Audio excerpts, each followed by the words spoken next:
Hozirgi kunda juda ham doktorlarimiz ko'payib ketdi va sifatsiz ishlash jarayoni reklama asosida bunga e'tibor bersak bo'ladi, ya'ni muammoga aylangan holat. Bilasizmi, 28 yillik tajribada har qanaqasini ko'rdim.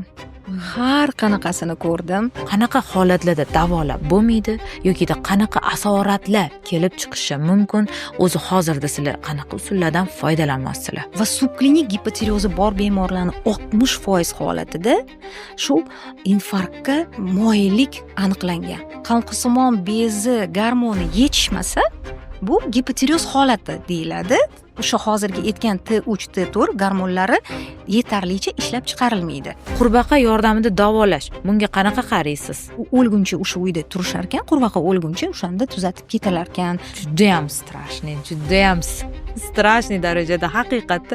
Даже bizani konsultatsiyamizga kelganda ham yig'lab o'tiradi. Nimaga yig'layapsan? Bilmayman.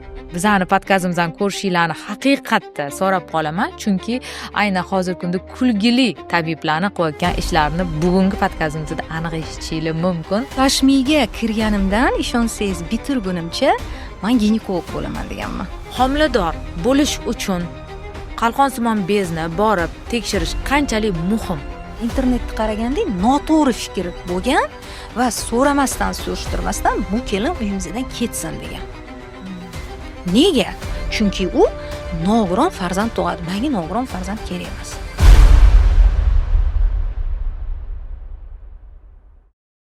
Tavsiya 365 podkastimizni boshlashdan oldin eslatmamiz bor. Har doimgidek aynan bizaga yozilgan eng zo'r kommentariyaga qo'yilgan layklar soni. Eslatib o'taman, ba'zilar xato qilishayotgan ekan. Yozilayotgan kommentariyalarga eng yaxshi yozilgan kommentariya egalariga bizada Iso Media tomonidan berilgan vaucherlarimiz bor. Bunda nima bo'ladi? 2 kishilik podkastlar bepul beriladi. Ya'ni bir martalik kelib shunaqa chiroyli podkast o'tkazish imkoniga ega bo'lasizlar. Albatta bizani videoyimizga chiroyli yozilgan, ya'ni gрамотный yoki eng zo'r berilgan tavsiyalar hisobga olinadi va unga bosilgan layklar hisobiga mana shunday vaucherlarni taqdim etamiz.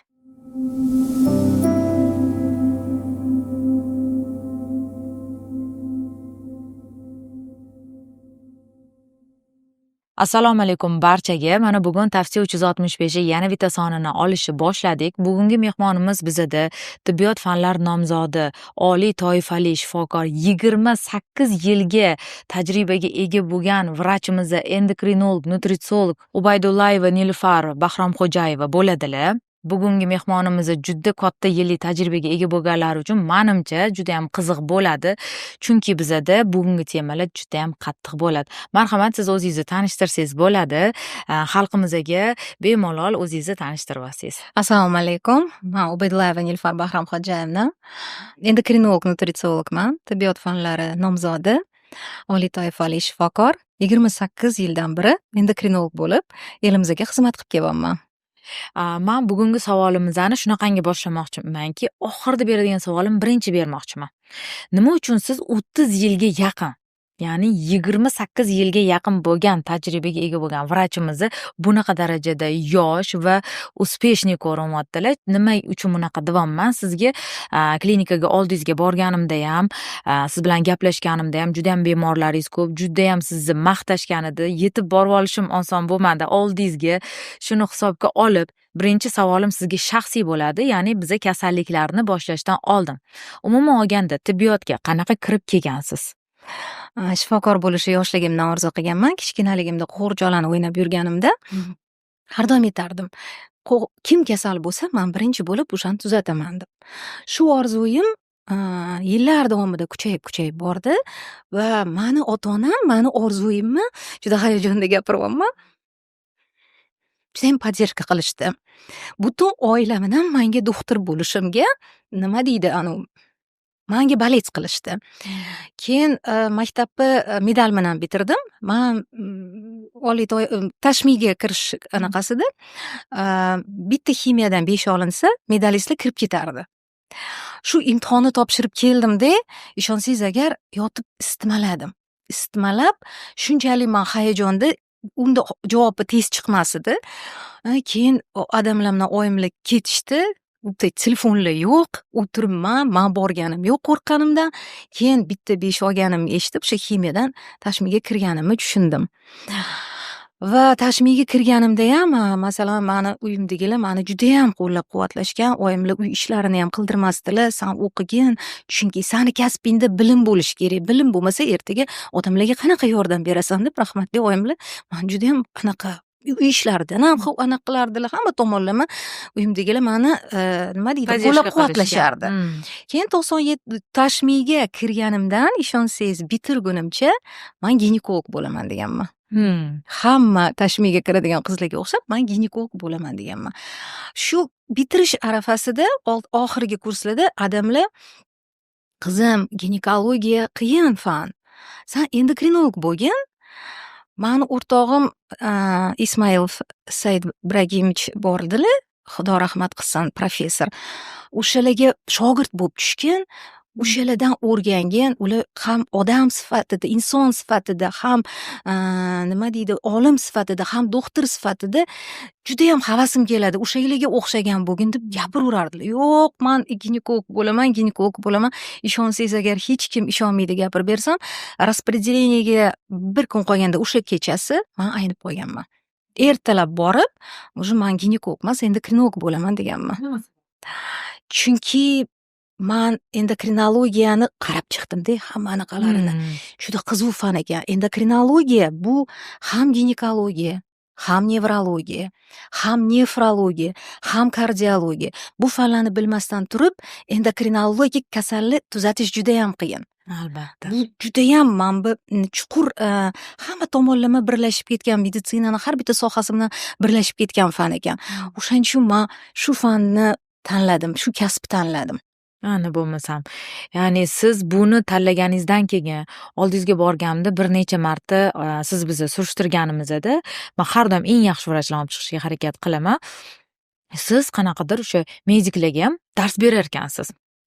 Bitirganimdan keyin respublika ixtisoslashtirilgan endokrinologiya markaziga keldim. Endi men ginekologiyaga ko'proq opor bergandim. Endi endokrinologiyani hammasini boshidan o'rganishim kerak. To'g'risini aytaman, juda ham qiynaldim, chunki endokrinologiya bu qanday fan? Bu gormonlarni o'rganadigan fan. Sizni beradigan doringiz ham ko'p bo'lsa ham, kam bo'lsa ham, ular gormonlarni darajasiga ta'sir qiladi. O'shaning uchun buni juda chuqur bilim bo'lishi kerak. Men o'zimni juda ham baxtiyor odam deb hisoblayman, chunki men yaxshi bilimi zo'r, yaxshi o'rgatadigan professor ustozlarning qo'liga tushdim. Bu hozirgi aytganimdek rahmatli Ismail Said Ibragimich, keyin Nugmanova, Larisa Bahramovna, Akbarov Zair Sabirovich, bular o'zligini bilimligini ayamasdan bizga o'rgatishdi. Ham bemorlar bilan qanaqa gaplashish kerak, qanaqa qilib ulardan nima qilib so'rab, hamma o'sha bo'layotgan o'zgarishlarni bilib olish kerak, qanday tashxis qo'yish kerak, qanaqa davo muolajalarini qilish kerak va davo muolajalarini bergandan keyin ulardan qanaqa natija kutish mumkin va qachondan keyin qancha vaqt ularni kuzatib borish kerak. Shularni hammasini bizga o'rgatishdi. Men shunaqa maktabni ko'rdim. Va shu orada bizda endokrinologiya markazida yana nima bor edi? Biz faqatgina o'zimizni o'rganib qolmasdan, biz respublika bo'yicha master klasslar o'tkazardik. Bu mahorat maktablarida biz o'tdagi bemorlarning misolida o'tdagi endokrinologlarga olgan bilimimizni o'rgatardik. Shu o'rinda mani ustozim Said Ibragimich bizga juda qattiq qo'lidilar. Hamma o'sha joningni berib dars berganingda o'sha san ketganingdan keyin o'sha doktor sandaka qilib amaliyotda qo'lga olsin aytgan narsangni ham tushunarli bo'lsin, ham ilmiy yondashilgan bo'lsin deb so'rardilar. Va o'sha paytda shunday paytlar bo'lardiki, biza prezentatsiyani rus tilida tayyorlab bergan bo'lsak, doktorlar o'zbek tilida. O'zbek tilida tayyorlab bergan bo'lsak, rus tilida so'rashardi, regioniga qarab turib. Ana o'sha paytda bizani shunchalik o'rgatishgandiki, sinxronni perevod qilib, o'sha slaydlarimizni rus tilida bo'lsa, o'zbek tilida, rus tilida bo'lsa, shunaqa qilib o'rgatishgan bizga. Va hozirgacha mana hozir shu amaliyotni davom ettirib kelaman. Shifokorlarga endokrinologiya fanlari bo'yicha endokrinologiyani dolzarb muammolari bo'yicha master klasslarni o'tkazib kelaman.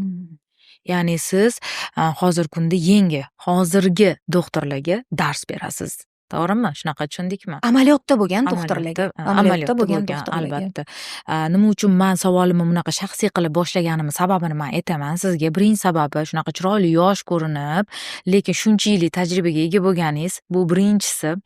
Ikkinchisi, hozirgi kunda juda ham doktorlarimiz ko'payib ketdi va sifatsiz ishlash jarayoni, reklama asosida bunga e'tibor bersak bo'ladi. Ya'ni muammoga aylangan holat. Shuning uchun biz bugun aynan juda ko'p yillik tajribaga ega bo'lgan, ya'ni kamida 30 yilga yaqin tajribaga ega bo'lgan vrachimizni chaqirganmiz. Ya'ni bularni bosib o'tgan qadamlari oson yo'l emas. Ya'ni siz fan nomzodi darajasiga yetib kelgan ekansiz. Bu juda ham qiyin narsa, oson emas. Endi men sizga aynan soha, yo'nalish bo'yicha savollarni bera boshlasam. Ya'ni xalqimiz bilishdiki, bugun bizaga qanaqa bir kuchli endokrinolog, nutritsiolog vrach kelganligini. To'g'rimi? Ya'ni bugun biza savolimizni xalqimizni ko'p qismi xohlagan. Bir podkastimizda endokrinolog chaqirganimizda shunaqa holat bo'lganki, faqat ozish temasi bo'lgan. Ya'ni bizada aynan gormonalniy semizlikka qarshi, ya'ni vazn ortishi, vazn tushirish holat haqida gaplashganmiz. Bu haqida bizada YouTube'da bor. Lekin xalqimizdan bo'lgan savol qanday bo'lgan? Qalqonsimon bez kasalligi, ya'ni buqoqdagi bo'ladigan muammolar, xalq tilida aytadigan bo'lsak, bular haqida o'z mutaxassisi bormi, chaqirsangiz deyishgan. Mana bugun biz chaqirdik. Qalqonsimon bez kasalliklariga to'g'ri keladigan barcha savollar bugun mana sizni kutib turyapti. Tayyormisiz? Tayyorman, chunki mani kandidatlik dissertatsiyamni mavzusi ham qalqonsimon bez kasalligini homiladorlikda o'rganishga bag'ishlangan. Undan tashqari o'sha endokrinologiyada ishlagan paytlarimda ko'p yil qalqonsimon bez kasalliklari bo'limi boshlig'i bo'lib ishlaganman. Va keyin farzandli bo'lganim uchun men keyin farzandimga ko'proq vaqtimni ajratish maqsadida xususiy klinikaga o'tib ketganman. Endi qalqonsimon bez to'g'risida gapirsak, qalqonsimon bez o'zini formasi bo'yicha kapalakka o'xshaydi. O'ng bo'lak, chap bo'lak, bu kapalakni qanotlari deb hisoblasak, kapalakni badan tanasi bu perisheik qalqonsimon bezi o'rta qismi hisoblanadi. Va qalqonsimon bez bo'yini tracheyani oldida mana bunda joylashgan bo'ladi. U ichkarida bo'lmaydi. Ko'pincha bizani xalq adashadi. Bu tashqarida joylashgan bo'ladi va agar qalqonsimon bezi biza fabrika deb hisoblasak, fabrika qanaqa bo'ladi? Fabrikaga xomashyo tushadi va fabrika o'zini mahsulotini ishlab chiqaradi, to'g'rimi?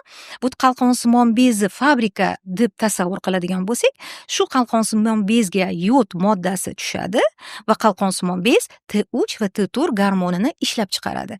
Agar qalqonsimon bezga shu yod moddasini tushishi buzilsa, demak qalqonsimon bezi faoliyati buziladi va qalqonsimon bez kattalashishni boshlaydi. Shuni biz buqoq deb aytamiz. Endi bizani O'zbekiston Respublikamiz yod tanqisligi, O'rta Osiyo umuman yod tanqisligi sharoitida joylashgani uchun qalqonsimon bezga ko'pincha yod moddasi yetarli tushmaydi. Shuning uchun buqoq kasalligi bizda ko'p tarqalgan hisoblanadi. Ya'ni qalqonsimon bez kasalliklaridan gaplashishimizdan oldin o'z umuman funksiyasi qanaqa? Aynan bu bizada aytishadi, ya'ni biz tomoq pastki qismida joylashgan bo'ladi, lekin butun gormonlar shunga bog'liq, ko'p, ya'ni ko'p gormonlar deyishadi. O'z umuman olganda funksiyasi nimadan iborat? To'g'ri gapirdingiz. Qalqonsimon bezi gormonlari hamma organ va tizimlarni ishida qatnashadi. Bular juda muhim organlar hisoblanadi. Boshqacha qilib aytganda, men nuqul bemorlarga tushuntirayotganda energiya gormonlari deb aytaman. Chunki qalqonsimon bezi gormoni yetishmasa, bu gipotireoz holati deyiladi. O'sha hozirgi aytgan T3, T4 gormonlari yetarlicha ishlab chiqarilmaydi. Buni tushunish uchun men normani oldin aytsam, demak, normada agar qalqonsimon bez T3, T4 ishlab chiqaradigan bo'lsa, bunda insonni hamma organ va sistemasi me'yorda ishlashni boshlaydi. Demak, insonni Hozirgi energiya dedim-ku, energiya bo'lgandan keyin uni markaziy nerv sistemasini ishlashi ham hammasi joyida bo'ladi. Xotira joyida, energiyasi, hech charchamaydi. Ну, charchashi o'sha ishlagan paytida, boshqa payt u energiyada yuradi. Yurak qon tomir sistemasini ishlashi yaxshi, jinsiy organlarni ishlashi yaxshi, hamma tomonlama joyida bo'ladi. Lekin agar qalqonsimon bezi T3, T4 gormoni yetarlicha ishlab chiqarilmasa, yo tanqisligi hisobiga, unda gipotireoz holati dedim. Bunda nima bo'ladi? O'sha hozirgi aytilgan hamma organ sistemalarni faoliyati pasayishi boshlaydi. Bu miyani oladigan bo'lsak, markaziy nerv sistemasini xotira pasayishi bo'ladi. Tez charchash bo'ladi. Ko'pincha mana masalan, hayotdan bir misol qilib aytsam, bir mehmonga borganimizda qarindoshimiz et berayotganlarini eshityapman, o'g'illarini, maktab o'quvchisi o'g'illarini. "Man urishaman uni. Dars qilgin deyman." Qarasam, shundoq chiqib ketishi bilan partaga boshini qo'yadi, uxlab yotgan bo'ladi. Yana qaytib aytaman, jazolab ham ko'rdim, boshqa ham qildim. Hech qanaqa foydasi bo'lmayapti deganlarini eshitdim. Keyin men aytdim, "Mani bir ishxonamga olib keling, shu bolani bitta tekshiraylik." Tekshirsak, haqiqatdan gipotireoz holati bor ekan va biz unga davo muolajalarini berganimizdan keyin 1 oydan keyin menga keldilar, "Men yomon ona ekanman. Man farzandimni urishimman. Farzandimda ayb yo'q ekan. Bu qo'g'ida ekan, qalqonsimon bezida ekan." "Yo'q," men aytdim, "siz yomon ona emassiz, siz buni bilmagansiz. Shuning uchun biza aholini shu to'g'risida ko'proq tushuntirish ishlarini olib borishimiz kerak. Chunki ayniqsa maktab o'quvchilari, bog'cha bolalari, o'smirlarda bu shu tez charchash, xotirani buzilishi va maktab materialini o'zlashtirishini yomonlashishi bilan namoyon bo'lishi mumkin. Endi agar yurak qon tomir sistemani oladigan bo'lsak, yurak juda sekin ishlaydi. Hattoki qalqonsimon bez gormonlarini yetishmovchiligi xolesterinni almashinuviga ham ta'sir qiladi. Rotterdam tekshirishlarida xuddi nima qilingan tekshirishda yirik qon tomiri aterosklerotik o'zgarishga moyilligi tekshirilgan.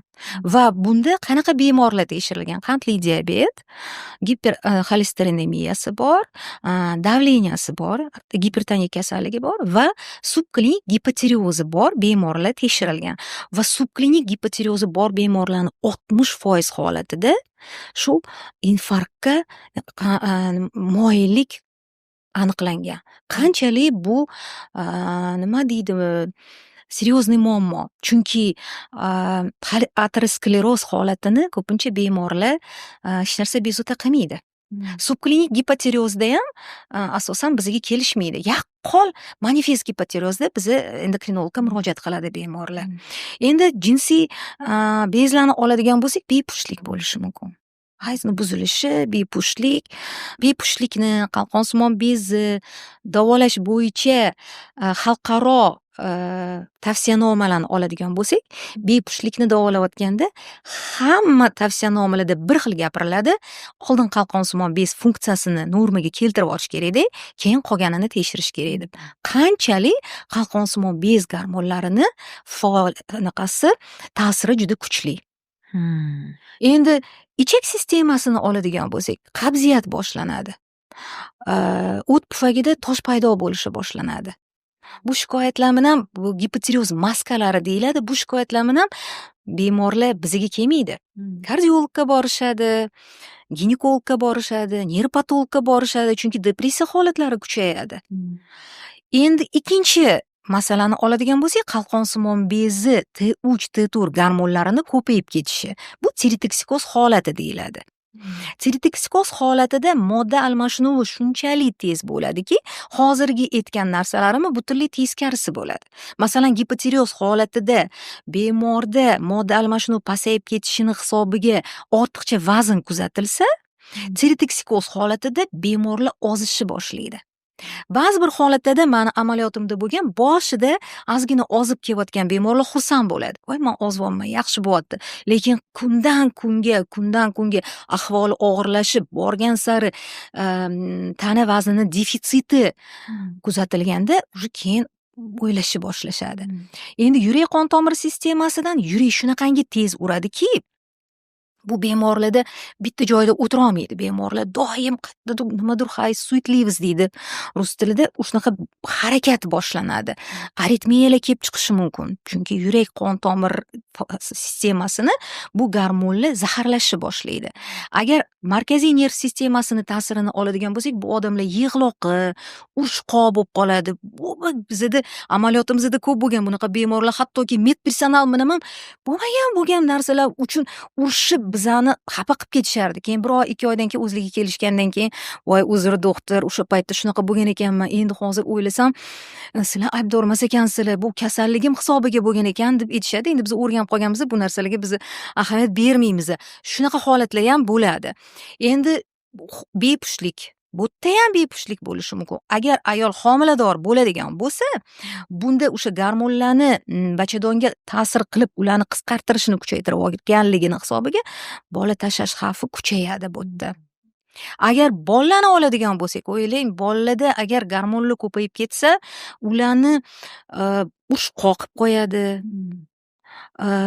tez qilib qo'yadi, xarakterini tez charchash boshlanadi. Yurak qon tomir kasalliklari muammolari boshlanadi. Yoshiga nisbatan kuzatilmaydigan muammolar boshlanadi. Ya'ni umuman olganda men eshitib o'tiribman, hamma yo'nalish qalqonsimon bez kasalligiga bog'lanib ketgan ekan-da. Bu degani, ya'ni gormonlarga, ya'ni sizni yo'nalishingizga bog'lanib qolgan ekan-da. Shunday. Ya'ni hamma yoqqa qarar ekan. O'zi aytishadi, meditsina hamma tarmog'i bir-biriga bog'liq deb. Endi umuman olganda qalqonsimon bezi kasalliklariga keladigan bo'lsak, masalan, bu sanab o'tganlaringiz kasallikka kiradimi yo aynan organni o'zini kasalligi bormi? Hozirgi sanab o'tganlarim bular qalqonsimon bezi funksional holatini aytib beradigan eutirioz, gipotirioz va tirotoksikoz holatlari. Qalqonsimon bezi o'zini kasalligini oladigan bo'lsak, masalan, qalqonsimon bezi yod yetishmasligi hisobiga kattalashishi bu diffuz buqoq deydi. Bizning xalq buni juda ham yaxshi biladi, chunki juda ko'p tarqalgan bo'ladi. Buni funksiyasi o'sha diffuz buqoqni funksiyasi eutirioz bo'lishi mumkin yoki gipotirioz holatda bo'lishi mumkin. Endi agar qalqonsimon bezi diffuz kattalashishi bo'lsa-da, tirotoksikoz holati bo'ladigan bo'lsa, diffuz zaharli buqoq deyiladi. Nomi bilan aytib turilibdiki, organizmni o'sha gormonlar zaharlaydi, o'shaning uchun diffuz zaharli buqoq bo'ladi. Endi buqoq kattalashadi-da, qalqonsimon bez kattalashadi, ichida tugunchalar paydo bo'ladi. O'sha tugunchalarni funksional holatiga qarab, ular gipotirioz holatida bo'lishi mumkin yoki bo'lmasam tirotoksikoz holatida bo'lishi mumkin. Bundan tashqari yana bitta kasallik bor, bu autoimmun tiroidit deyiladi. Bunda odamni immunitetida o'zgarishlar bo'ladi va shuni hisobiga kelib chiqadigan kasallik. Unda ham o'sha funksional holatiga qarab turib farq qiladi. Endi yana bir kasallik bor, bu qalqonsimon bezi yallig'lanish kasalligi, nim o'tkir tiroidit deyiladi. Nim o'tkir tiroiditda belgisi qanday bo'ladi? Qirq isitma bilan og'riq pastga jag, tepa jag, boshga berishi mumkin, quloqqa berishi mumkin. Ko'pincha bu bemorlar nerpatologlarda yurishadi, lor vrachlarda yurishadi. Keyin oxir oqibat ular bizga yuborishgandan keyin biz o'sha qalqonsimon bez yallig'lanishini tuzatganimizdan keyin bu holatlar qaytib ketadi. Agar shu holat, yallig'lanish holati tuzalmasa o'z vaqtida, u yiringli tiroiditga olib kelishi mumkin. Bu jarrohlik amaliyoti bilan tuzatiladigan kasallik hisoblanadi. Endi men sizga savol shunaqa qilib bersam, eng ko'pi qaysi biri keladi bemorlar? Mana siz aytyapsiz, funksiyalarni o'zini kasallanish holatlarini, to'g'rimi? Aynan qalqonsimon bezi shundoq qo'yadigan bo'lsa, mana bir nechta kasalligini sanab o'tdingiz. Aholimiz o'rtasida qaysi biri hozirda ko'payib bormoqda? O'zi eng ko'p tarqalgani bu diffuz buqoq. Diffuz buqoq tarqalgan. Diffuz buqoq uzoq vaqt davolanmasa, uni tugunchalar paydo bo'lishi mumkin. O'shaning uchun tugunli formalari ham, shakllari ham hozir buqoqni tugunli shakllari ham hozir ko'p tarqalyapti. Autoimmun tiroidit holati ham ko'p. Endi qarang, men sizga xalqimizda orasida bo'ladigan bir gapni aytsam. Buqoqni chiqib ketishi. Yokida ba'zi insonlar aytadi, meni buqog'im bor, nafas siqadi. deydigan insonlar ham bor. Ya'ni uchrab turadi. O'zi umuman olganda bo'qoqni tashqariga chiqib ketishi, ya'ni o'sha qalqonsimon bezni ishib ketish holati yokida tashqi tomon, ya'ni ichkari tomoniga ishib ketish holati, nafasi siqish holati o'zi umuman bo'ladimi shunaqa protsess? Bo'ladi. Mana buqo kapalak formasida dedim-ku, haligi buqo o'sganda u ichki tarafiga ham o'sadi, tashqi tarafiga ham o'sadi. Tashqi tarafiga o'sganda biza bo'yinda mana bu shish paydo bo'lgani bilan bu ko'ramiz. Lekin bu 1-2 kunning ichida bo'ladigan narsa emas, u asta-sekinlik bilan, chunki bez yod yetishmasligidan qiynalib ishlaydi-ku, o'sha qiynalib ishlagani uchun asta-sekinlik bilan kattalashishni boshlaydi. Va ko'pincha bizada xalqimizda ahamiyat bermay qolishi mumkin. Mana bizada ko'pincha amaliyotda qizlarni uzatayotganda olib kelishadi. Sovchi kelyapti, aynib ketishyapti, tomog'ida buqog'i bormi, nimaga shish bor deb.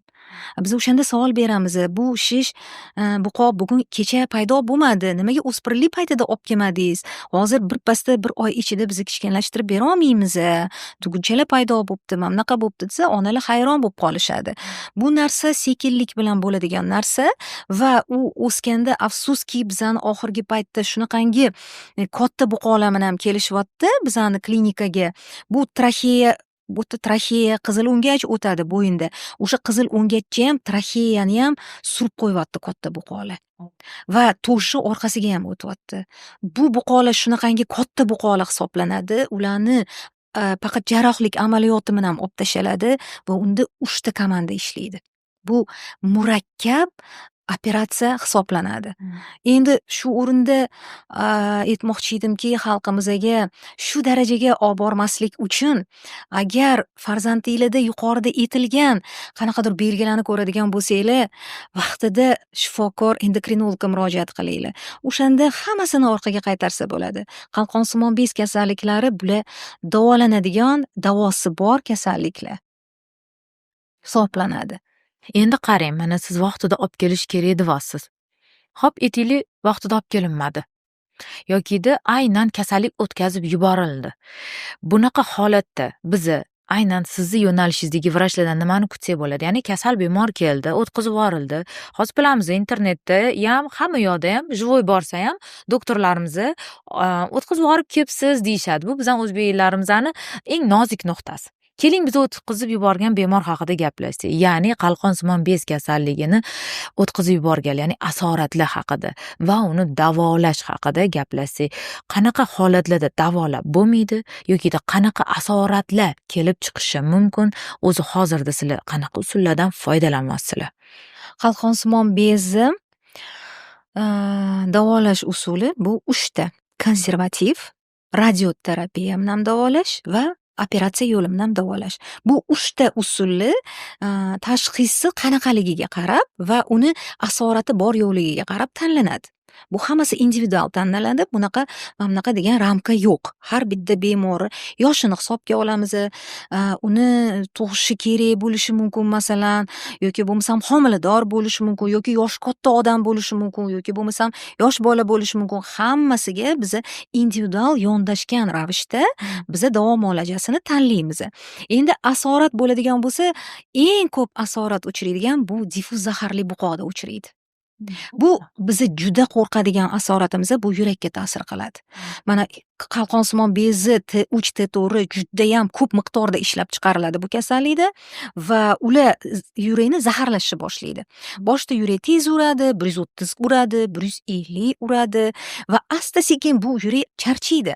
Masalan, mashinani motorini ham hadeb mashinani qaydayversangiz, qaramasangiz, qaydayversangiz, oxiri bir kun emas, bir kun to'xtaydi, to'g'rimi? Uni ichidagi zapchaslarini o'zgartirish kerak bo'ladi. Xuddi shunaqa yurak ham qalqonsimon bezi yuqori darajadagi gormonlarida to'xtovsiz kunduzi, kechasi ishlayvergandan keyin u charchaydi bir kun. Va ular aritmiya berishni boshlaydi. Aritmiyani turli xillari bor. Turli xil aritmiyalar bo'ladi. Lekin shuni bitta yaxshi yengillik borki, shu joyda agar bemor o'z vaqtida kelsa, hattoki aritmiya bilan kelganda ham biz o'sha davo muolajalarini bersak, aritmiya ham ketadigan holat bor. Mening amaliyotimda bu narsa ko'p bo'lgan. Ikkita misolni aytib beraman. Bir tanishimni qarindoshlari, qo'shnimizni qarindoshlari bo'lardilar. O'shalar zaharli boqomdan kasallanib, kardiologga yurganlar, o'z vaqtida murojaat qilmaganlar, asorat bilan kelganlar. Men aytyapman, sizda yurak asorati bo'ldi, endi siz og'ir mehnat qilarkanlar, chelaklar ko'tararkanlar, siz buni ishlolmaysiz, sizga biza yozib beramiz dedik, siz FTEKdan o'tib invalidность olishingiz kerak, yengilroq ishga o'tishingiz kerak dedik. Shundan davoladik, davolaganda o'sha asoratlar judayam kuchli edi va bizani qog'ozimiz asosida, diagnozimiz asosida ularga FTEKdan ishdan ozod qilib berishdi. Endi yarim yil o'tdi, 2 yil o'tdimi, esimda yo'q, 1 yil o'tdimi, har holda ozgina vaqt o'tgandan keyin haligi asorat ketdi.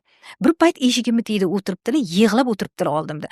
Voy, xursand bo'lmaysizmi? Nimaga yig'layapsiz deyman. Men tushunmayman nimaga yig'layotganlarini ular. Aytdilar, men ishimga qaytishim kerak. Yuragimda aritmiya ketibdi, asorat ketibdi. Qog'oz to'g'irlab bering, olib tashlashsin mendan bu invalidностьlikni. Shunchalik bu davo muolajalarini qilish mumkin. Asorat bo'lganda ham faqat uni doktori aytganini o'z vaqtida qilish kerak va davo muolajalarini to'g'ri tanlash kerak. Endi ikkinchi misol, o'rtog'im, sinfdoshim xolasi edilar. Ularda ham xuddi shunaqa zaharli buqo bo'lgan. Davoladik. Keyin bir kun keldilar. Men yotishga keldim. Men aytdim, hammasi joyida. Men sizni yotqiza olmayman, siz soppa yig'lab o'tiribdilar. Nega mendan отказ qilasiz deylar, xuddi so'zni aytyaptilar. Отказ qil, men sizdan отказ qildim emas. Men sizni yotqizganimda nimani davolayman? Siz tuzalib ketdingiz. Shunchalik ular o'zini kasalligidan qo'rqib qolishadi. Shunchalik doktorga bog'lanib qolishadiki, siz tuzaldingiz desak, shubhali qarab qolishadi-da. Men yana bitta qaytarib aytaman, bu kasallikni tuzatsa bo'ladi. Lekin shunday holatlar bo'ladiki, asoratlar juda ham o'tib ketgan bo'ladi. Jigarga ta'sir qilishi mumkin. Toksik gepatitda kelib chiqarishi mumkin. Ham jigarda, ham yurakda, ham ko'zda. Ko'z kattalashib ketadi, ham ko'zda, ham asabda. Shu narsalar kuzatilganda biza qaysi dorini qaysi tanlashni bilolmay qolamiz. Chunki bittasi jigarga ta'sir qiladi, bunisini bermasak, bunisi operatsiya qilamiz desak, yurakda aritmiya bor, qarshi ko'rsatmalar bor. Shu joyda ham biza tanlab davo muolajalarini tanlab davolaymiz, ko'p asoratlar ketadi. Har holda bemor ish faoliyatiga qaytishi mumkin.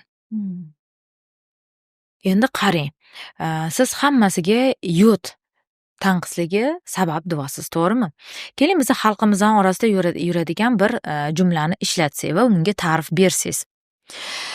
Xurmo yesang, yod miqdori xurmoda ko'p va senga yod bemalol bir kunlik dozada yetadi. Ya'ni 1 kilo xurmomi, 1 dona xurmomi, uni hech kim etmaydi. Ikkinchi holatni aytadigan bo'lsam, ikkinchi holat, ya'ni tomoq qismiga, tirnoqlarning ustiga yoki badanning bir qancha qismiga yodni surib qo'yish. Bu kunlik yod normasini keltiradi degan xalqimizning orasida so'zlar bor, ya'ni jumlalarimiz bor. Bunga qanaqa fikrdasiz? Bu yetadimi bizning badanimiz uchun? Bilasizmi, 28 yillik tajribada har qanaqasini ko'rdim. Endi agar sizni savolingizga javob etadigan bo'lsam, men aytdim, bizani O'rta Osiyo yod tanqisligi sharoitida joylashgan. Bizani suvimizda ham, tuprog'imizda ham, havomizda ham yod yo'q. Endi o'ylang, u xurmo qayerdan o'sadi? Xurmo bizani o'zimizni tuprog'imizda o'sadi. O'sha suvni ichib yetiladi. U yerda qayerdan yod? Endi tekshirishlar qilingan. Tekshirishlarda katta odamni sutkali ehtiyoji yodga bo'lgan 200 mikrogram. 100 mikrogram miqdorda yodni olish uchun xurmoni 3 kiloyu 600 sutkasiga yeyish kerak. 100 mikrogramni olish uchun. O'zbekistonda o'stiriladigan xurmoni 3 kilodan oshig'i bir kunlik yod normasini har kuni yil davomida yeyilishi bu norma hisoblanar ekan. Shu darajada xurmoda kam deya olamiz. Nima uchun bunaqa deyapman? Haqiqatda ko'p, ya'ni aytishadi xurmoda yokida boshqa bir mahsulotlarda yod ko'p, yegin deyishadi. Shu sanga norma bo'ladi deb. Hozirgi kunda mana yodomarin, yodobalans yoki yodli dorilar bor-ku, to'g'rimi? O'sha narsalarni ichmagin-da, ular kerak emas-da. Shu yeyotgan ozuqalar orqali olgin deyishadi. Shu sabablama berdim bu savolni, ya'ni bu qanchalik to'g'ri degan maqsadda. Menimcha auditoriya oldi deb ham o'ylayman javobini. Shu o'rinda yana bitta narsani qo'shimcha qilmoqchi edim. Ko'pincha dengiz o'tlari, Ha. dengiz mahsulotlari deyishadi. Ha. Haqiqatdan tekshirishlar shuni ko'rsatadiki, agar inson o'sha dengizi bor regionda yashaydigan bo'lsa, unda qo'shimcha yod ichishi ehtiyoji yo'q. Ular oziq-ovqat mahsulotlari orqali o'sha yod miqdorini oladi.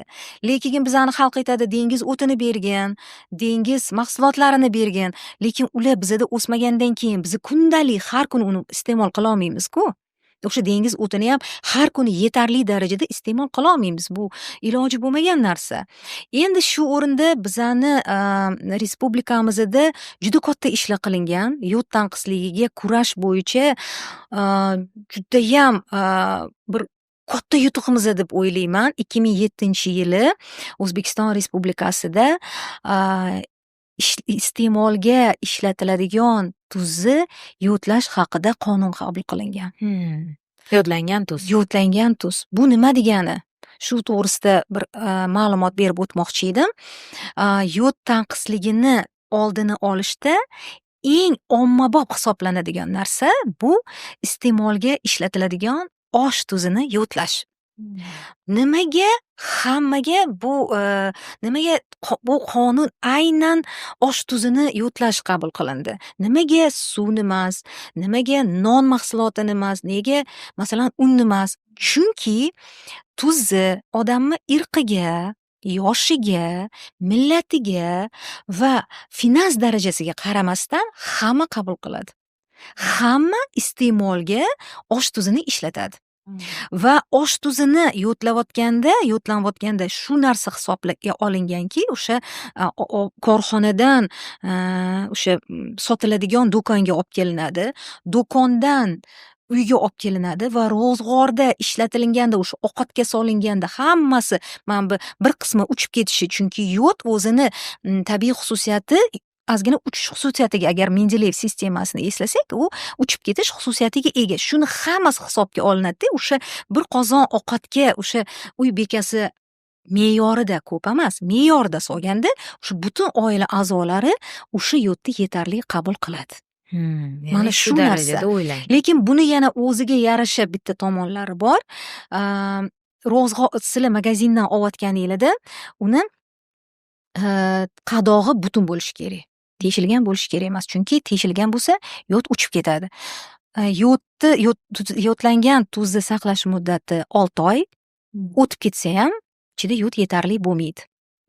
Uy ro'zg'origa olib kelinganda o'sha qadoqni ochgandan keyin qopqog'i yopiladigan idishda saqlash kerak. Agar qopqog'i ochilib ketsa, siz do'kondan yodlangan tuzni xarid qilib olib kelganingiz bilan ham uni yodi uchib ketadi va oddiy tuzga aylanib qoladi. Ya'ni qopqog'i 100% yopiq bo'lishi kerak. Siz ochasiz, uni ishlatasiz, yana yopib qo'yasiz. Shu o'rinda yana bitta qaytarib aytmoqman, uni ortiqcha solishi keragi yo'q. Me'yorida salatga solasizmi, ovqatga solasizmi, me'yorida solasiz, o'shanda siz me'yorida yodni miqdorini olgan bo'lasiz.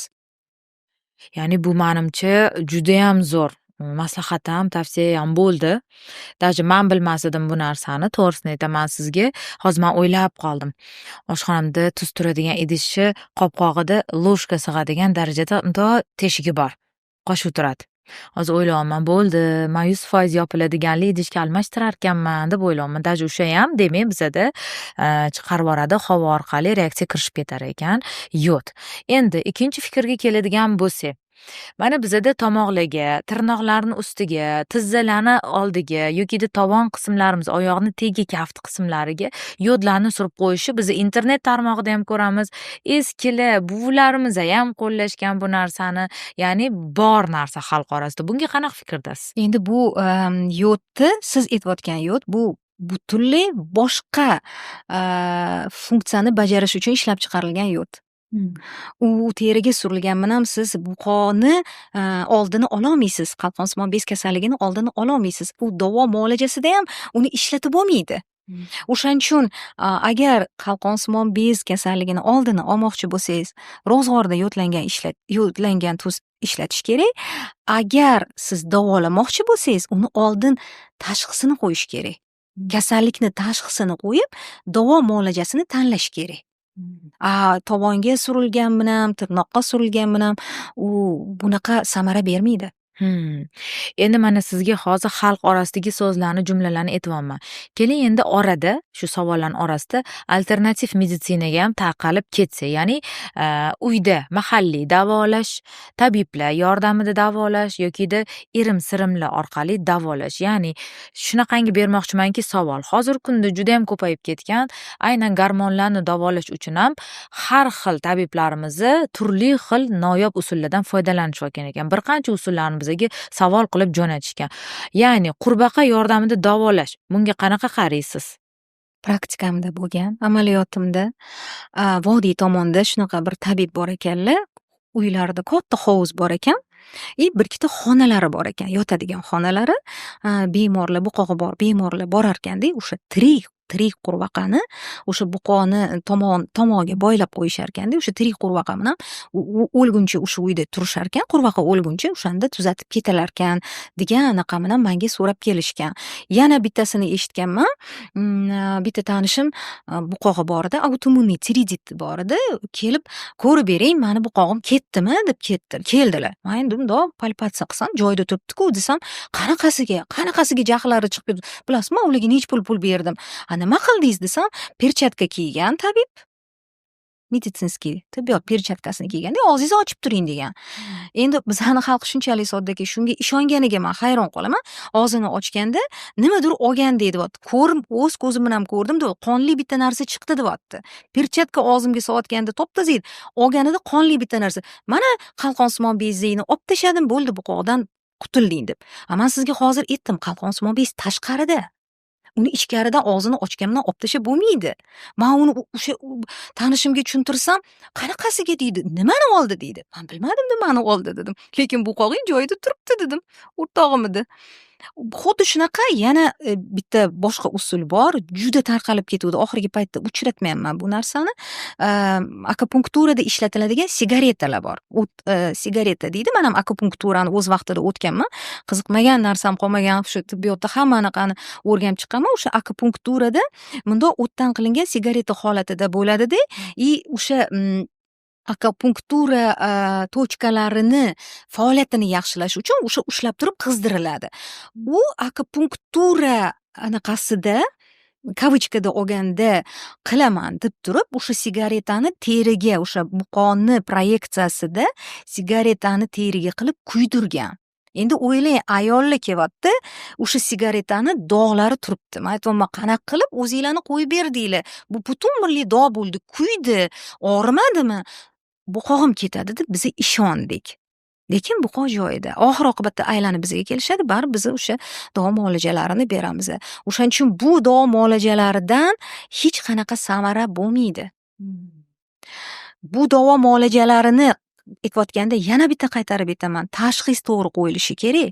Tashxisga individual yondashgan ravishda davo muolajalari tanlash kerak. Endi men bitta kelgan savol, ya'ni tabiblarni ko'p yozishadi, dorivor o'tlar yozishadi, yokida har xil faloncha deb nomlarni aytishadi tabiblar. Biz endi hammasini otini bu yod etmaymiz. Shaxsga nisbatan bir anaqa bo'lmasin deb, negativ bo'lmasin deb, biz bitta qurbaqa holatini eshitgandik. Qarang, siz orqali biz yana bir qanchasini eshitib oldik. Demak, bu holat uzunroq qilib voqea gapirilganda, demak bu boylab qo'yilganda o'lguncha turishi kerak o'shata degani bu bir necha kunlik proses, u odam o'sha hayvonga chidash kerak deganimi? Shunaqa Judayam strashniy, judayam strashniy darajada haqiqatda bu so'zni уже proktologdan keyin ikkinchi marta ishlatishim. Albatta bu bizani podkastimizdan ko'rishinglarni haqiqatda so'rab qolaman, chunki aynan hozirgi kunda kulgili tabiblarni qilayotgan ishlarini bugungi podkastimizda aniq eshitishinglar mumkin. Ana endi biz qaytamiz yana bitta savolga. Alternativ meditsinadan обычный o'zimizdan zamonaviy meditsinaga o'tib. Xalqimiz orasida yana bitta gap bor. Shunga nima deysiz? Men asabiyman, buqog'im bor. Men asabiyman, gormonlarimda buzilish bor. Men depressiyadaman. Gormonalniy qanaqadir funksiyamda buzilishlar bor. Ya'ni kayfiyat o'zgarishi. Umuman olganda, hozirgi kunda yoshlarimiz orasida kayfiyat o'zgardimi?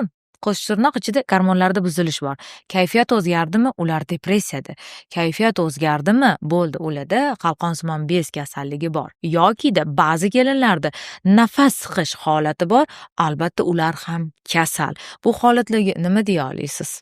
Man yuqorida aytdim, endokrinologiya, nevrologiya bilan ham juda bog'liq. Shu narsani farqlash uchun nevrologiyani yaxshi bilish kerak. Chunki qalqonsimon bez kasalliklarida haqiqatdan asabga ta'sir qilish joyi bo'ladi. Chunki qalqonsimon bez gormonlarini yuqori miqdorda ishlab chiqarilishini tirotoksikoz dedim. Shu tirotoksikoz holatida yuqori miqdordagi gormonlar markaziy nerv sistemasini zaharlashini hisobiga ular juda asabiy bo'lib qoladi, urushqoq bo'lib qoladi, yig'liq bo'lib qoladi. Yo'q joydan ular даже bizani konsultatsiyamizga kelganda ham yig'lab o'tiradi. Nimaga yig'layapsam, bilmayman. Hammasi joyidami? Joyida. Mani amaliyotimda bo'lgan, yana amaliyotga qaytib ketaman, qaytib boraman. Bo'lim boshlig'i bo'lib ishlaganimda bir xil erlar xotinini shundoq tashardida aytardi, 10 kun iltimos, yig'lamaydigan qilib bering, urushmaydigan qilib bering, hamma narsa qilib beryapman, lekin buni yig'lashini sababini bila olmayman. Ana o'sha holatda haqiqatdan buqoni hisobiga yig'loqli, buqoni hisobiga urushqoqli bo'ladi. Demak, bu rost. Bu rost. Endi ba'zi bir paytlarda buqoq unaqa katta bo'lmaydi. Lekin odamni o'zini qanaqadir tabiatan asabiy, masalan, ba'zi bir narsalarni ko'ngliga yaqin olishi yoki hayotiy qanaqadir muammolar bo'lib o'shani asabiga ta'sir qilishidan odam asabiy bo'ladi. Bunda buqoni aloqasi bo'lmaydi. Bu paytda shu narsani farqlab olish kerak. Qaysi biridan nima kelib chiqayotganini. Endi mana qarang, biz общий hamma tana holatini gaplashdik, to'g'rimi? Ya'ni umumiy gaplashdik.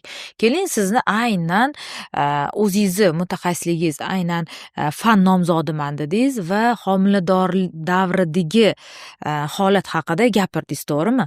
Keling, men sizga homilador ayollar haqida savol bersam, umuman olganda homiladorlik davri haqida gaplashsak, ya'ni biz umumiy gaplashdik, erkak, ayollar, bolalar, ya'ni funksiyalar buzilishi, to'g'rimi? Keling, biz homiladorlik davriga kelsak, savolni men sizga shundoq bersam, ketma-ketlikda.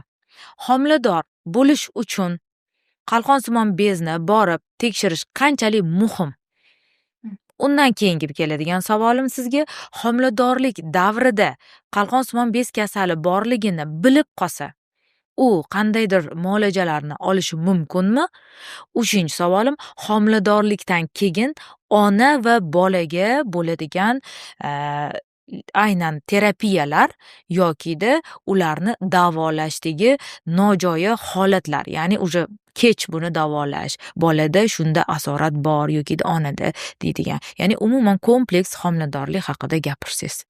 Bu meni eng yaxshi ko'rgan mavzuim, chunki bu kandidatlik dissertatsiyamni temasi bo'lganiga, mavzusi bo'lganiga men uni juda yaxshi ko'raman.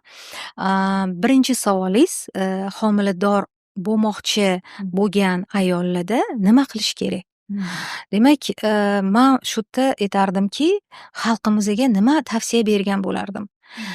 Homiladorlik emas, qizlarni uzatish davri bo'ladi-yu. Bo'yi yetib qoladi, uyga sovchi kelishni boshlaydi. Ana o'sha paytda bitta endokrinologidan o'tkazish kerak. Chunki biz baribir ham yod tanqisligi sharoitida yashaymiz. O'shaning uchun ko'rsatib profilaktik miqdorda, dozada yod preparatlarini o'sha qizlar ichishni boshlash kerak. Ana o'sha paytda, homiladorlik paytida hech qanaqa asorat kuzatilmaydi. va agar bordiyu o'sha qizda qalqonsimon bez kasalligi bo'ladigan bo'lsa, o'z vaqtida davo muolajalarini уже nima qilishga va eutiroid holatiga keltirishga biza vaqtimiz bo'ladi. Mani amaliyotimda bo'lgan shu narsalar oila ajrashib ketishiga oila ajrashib ketgan deyarli.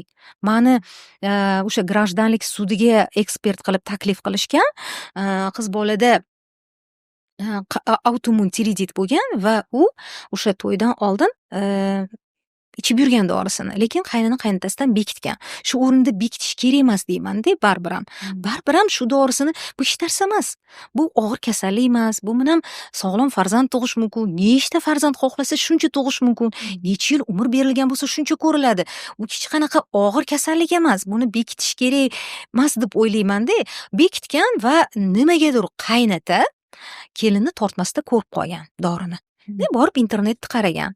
Internetni qaraganda noto'g'ri fikr bo'lgan va so'ramasdan, surishtirmasdan bu kelin uyimizdan ketsin degan. Nega? Chunki u nogiron farzand tug'adi. Menga nogiron farzand kerak emas. Shu paytda meni ekspert qilib o'sha grajdanlik sudiga chaqirishyapti. Men tushuntiryapman. Bu bunaqa emas. Mana shuncha odam menda tug'ishgan. Hattoki men shu kandidatlik dissertatsiyamda men uni isbotlab berganman. Mana shuncha sog'lom anaqalar bor, xohlasangiz men ko'rsataman, gaplashtiraman. Bu shu uchun oilani buzish yaxshi emas. Bunaqa nima deydi? Arzimaydi oilani ajrashib ketishiga, buzilib ketishiga arzimaydigan kasallik desam ham, men u odamni anaqa qila olmadim. Nima deydi? Ishontira olmadim. Keyin nima bo'ldi bilmayman, men o'zim xulosamni berdim. Shu o'rinda aytib o'tmoqchimanki, agar o'z vaqtida tashxis qo'yilsa, o'z vaqtida davolansa, profilaktika maqsadida yod preparatlari berilsa, bu qizlar turmushga chiqqandan keyin sog'lom farzand tug'adi. Hech qanaqa asorat bo'lmaydi. Endi ikkinchi savolingizga kelsangiz, homiladorlik paytida aniqlanib qolsa-chi, ko'pincha shunaqa bo'ladi. Nega bo'ladi? Nega ko'pincha bizga savol berishadi? Ayollar ko'proq buqom bilan kasallanadi-da, erkaklarda kamroq uchraydi deb. Chunki ayollarni organizmi shunaqa turmushga chiqadi. Turmushga chiqqandan keyin o'ziga yarasha holatlar bo'ladi. Homilador bo'ladi, emizadi va shu holatlarda qalqonsimon bezga nagruzka tushadi. Va shuning uchun qalqonsimon bez kattalashishni boshlaydi. Mana ayol kishi homilador bo'ldi va u yod preparatini profilaktika sifatida qabul qilmasa, demak uni qalqonsimon bezi kattalashishi boshlaydi. Nega? Chunki u ham bolaga, ham onaga ishlayapti. 2 baravar ishlayapti. Qalqonsimon bezga yordam berish kerak. Shuning uchun aytyapman, qizlar turmushga chiqishdan oldin ichish kerak dorilarni. Ana o'shanda profilaktika maqsadida. Ana o'shanda bu holatlar bo'lmaydi. Bordi-yu ichmasa, demak qalqonsimon bez kattalashishni boshlaydi. Va haliga aytgandek gipotireoz holati yuzaga keladi. Gipotireoz holati nimaga olib keladi? Qalqonsimon bezi gormonlarini pasayishi ham onaga, ham bolaga ta'sir qilishi mumkin. Onada homiladorlikda uchraydigan o'ziga yarasha o'zgarishlar bo'ladi.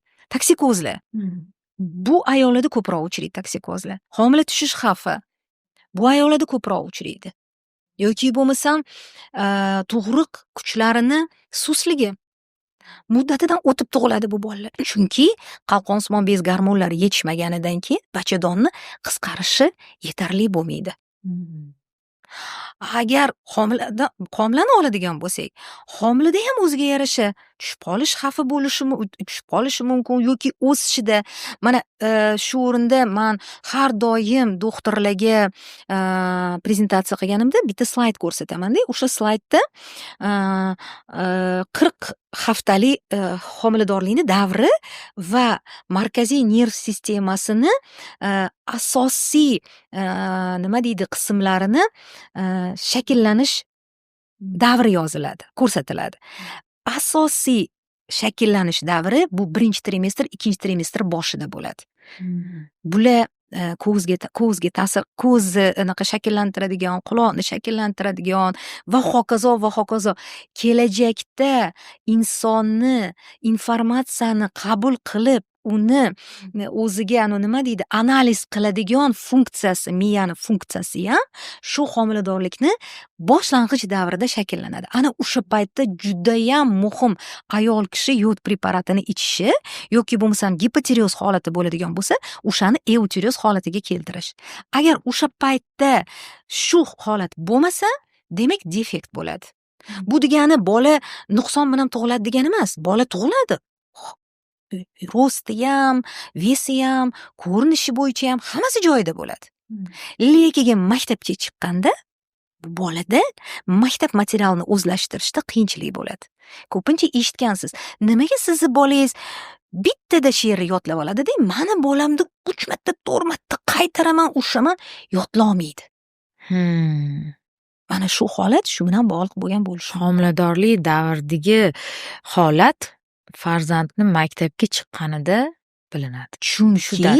Chunki markaziy nerv sistemasini asosiy qismlari shakllanayotganda aynan shu qalqonsimon bez gormonlarini ta'siri juda ham katta. Shu narsaga katta ahamiyat berish kerak.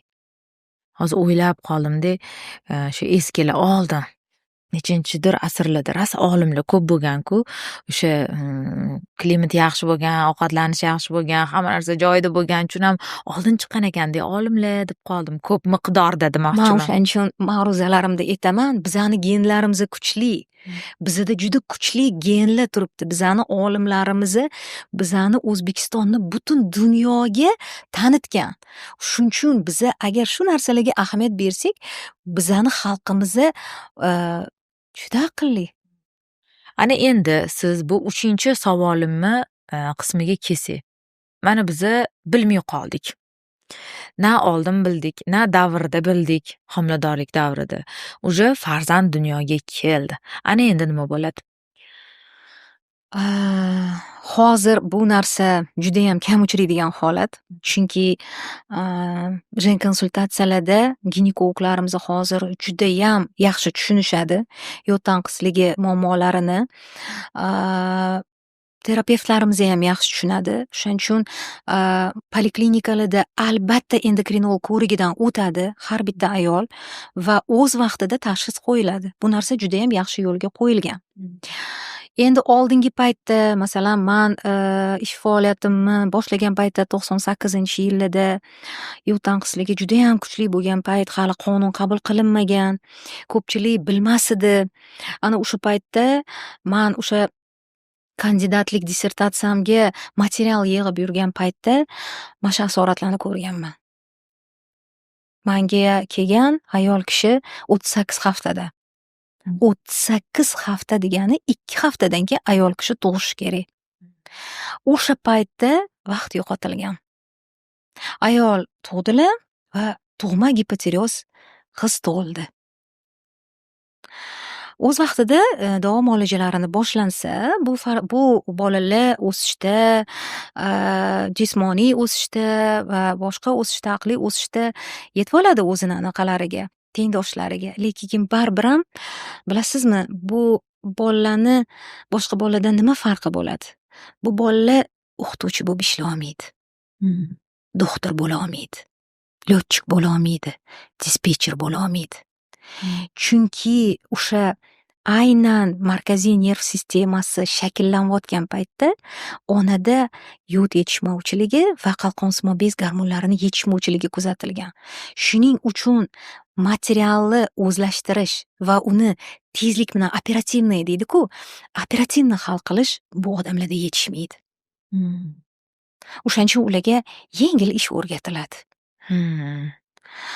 Bizani O'zbekistonimizda yana bitta yaxshi anaqa bor, nima deydi? Qonun bor. Har bitta viloyatda skrining markaz bor. Skrining markazi faoliyati nima qiladi? Nima faoliyat ko'rsatishadi? Raddomda tug'ilgan bolalarni to'pig'idan qon olib, promokashkaga naqilib, o'z vaqtida shu tashxisni qo'yishga yo'lga qo'yilgan. Juda ham yaxshi ish ekan. Bola raddomdan chiqishidan oldin bu respublika programmasi, bu tekin, bu har bitta chaqaloq 100% bu orqali o'tadi va o'z vaqtida tashxis qo'yiladi. Va bitta narsa xursand qiladiki, borgan sari bunaqa bolalarni soni kamayib bormoqda. Chunki yod tanqisligiga qarshi kurash juda ham kuchli olib borilyapti. Aholini o'zi ham yaxshi bilyapti.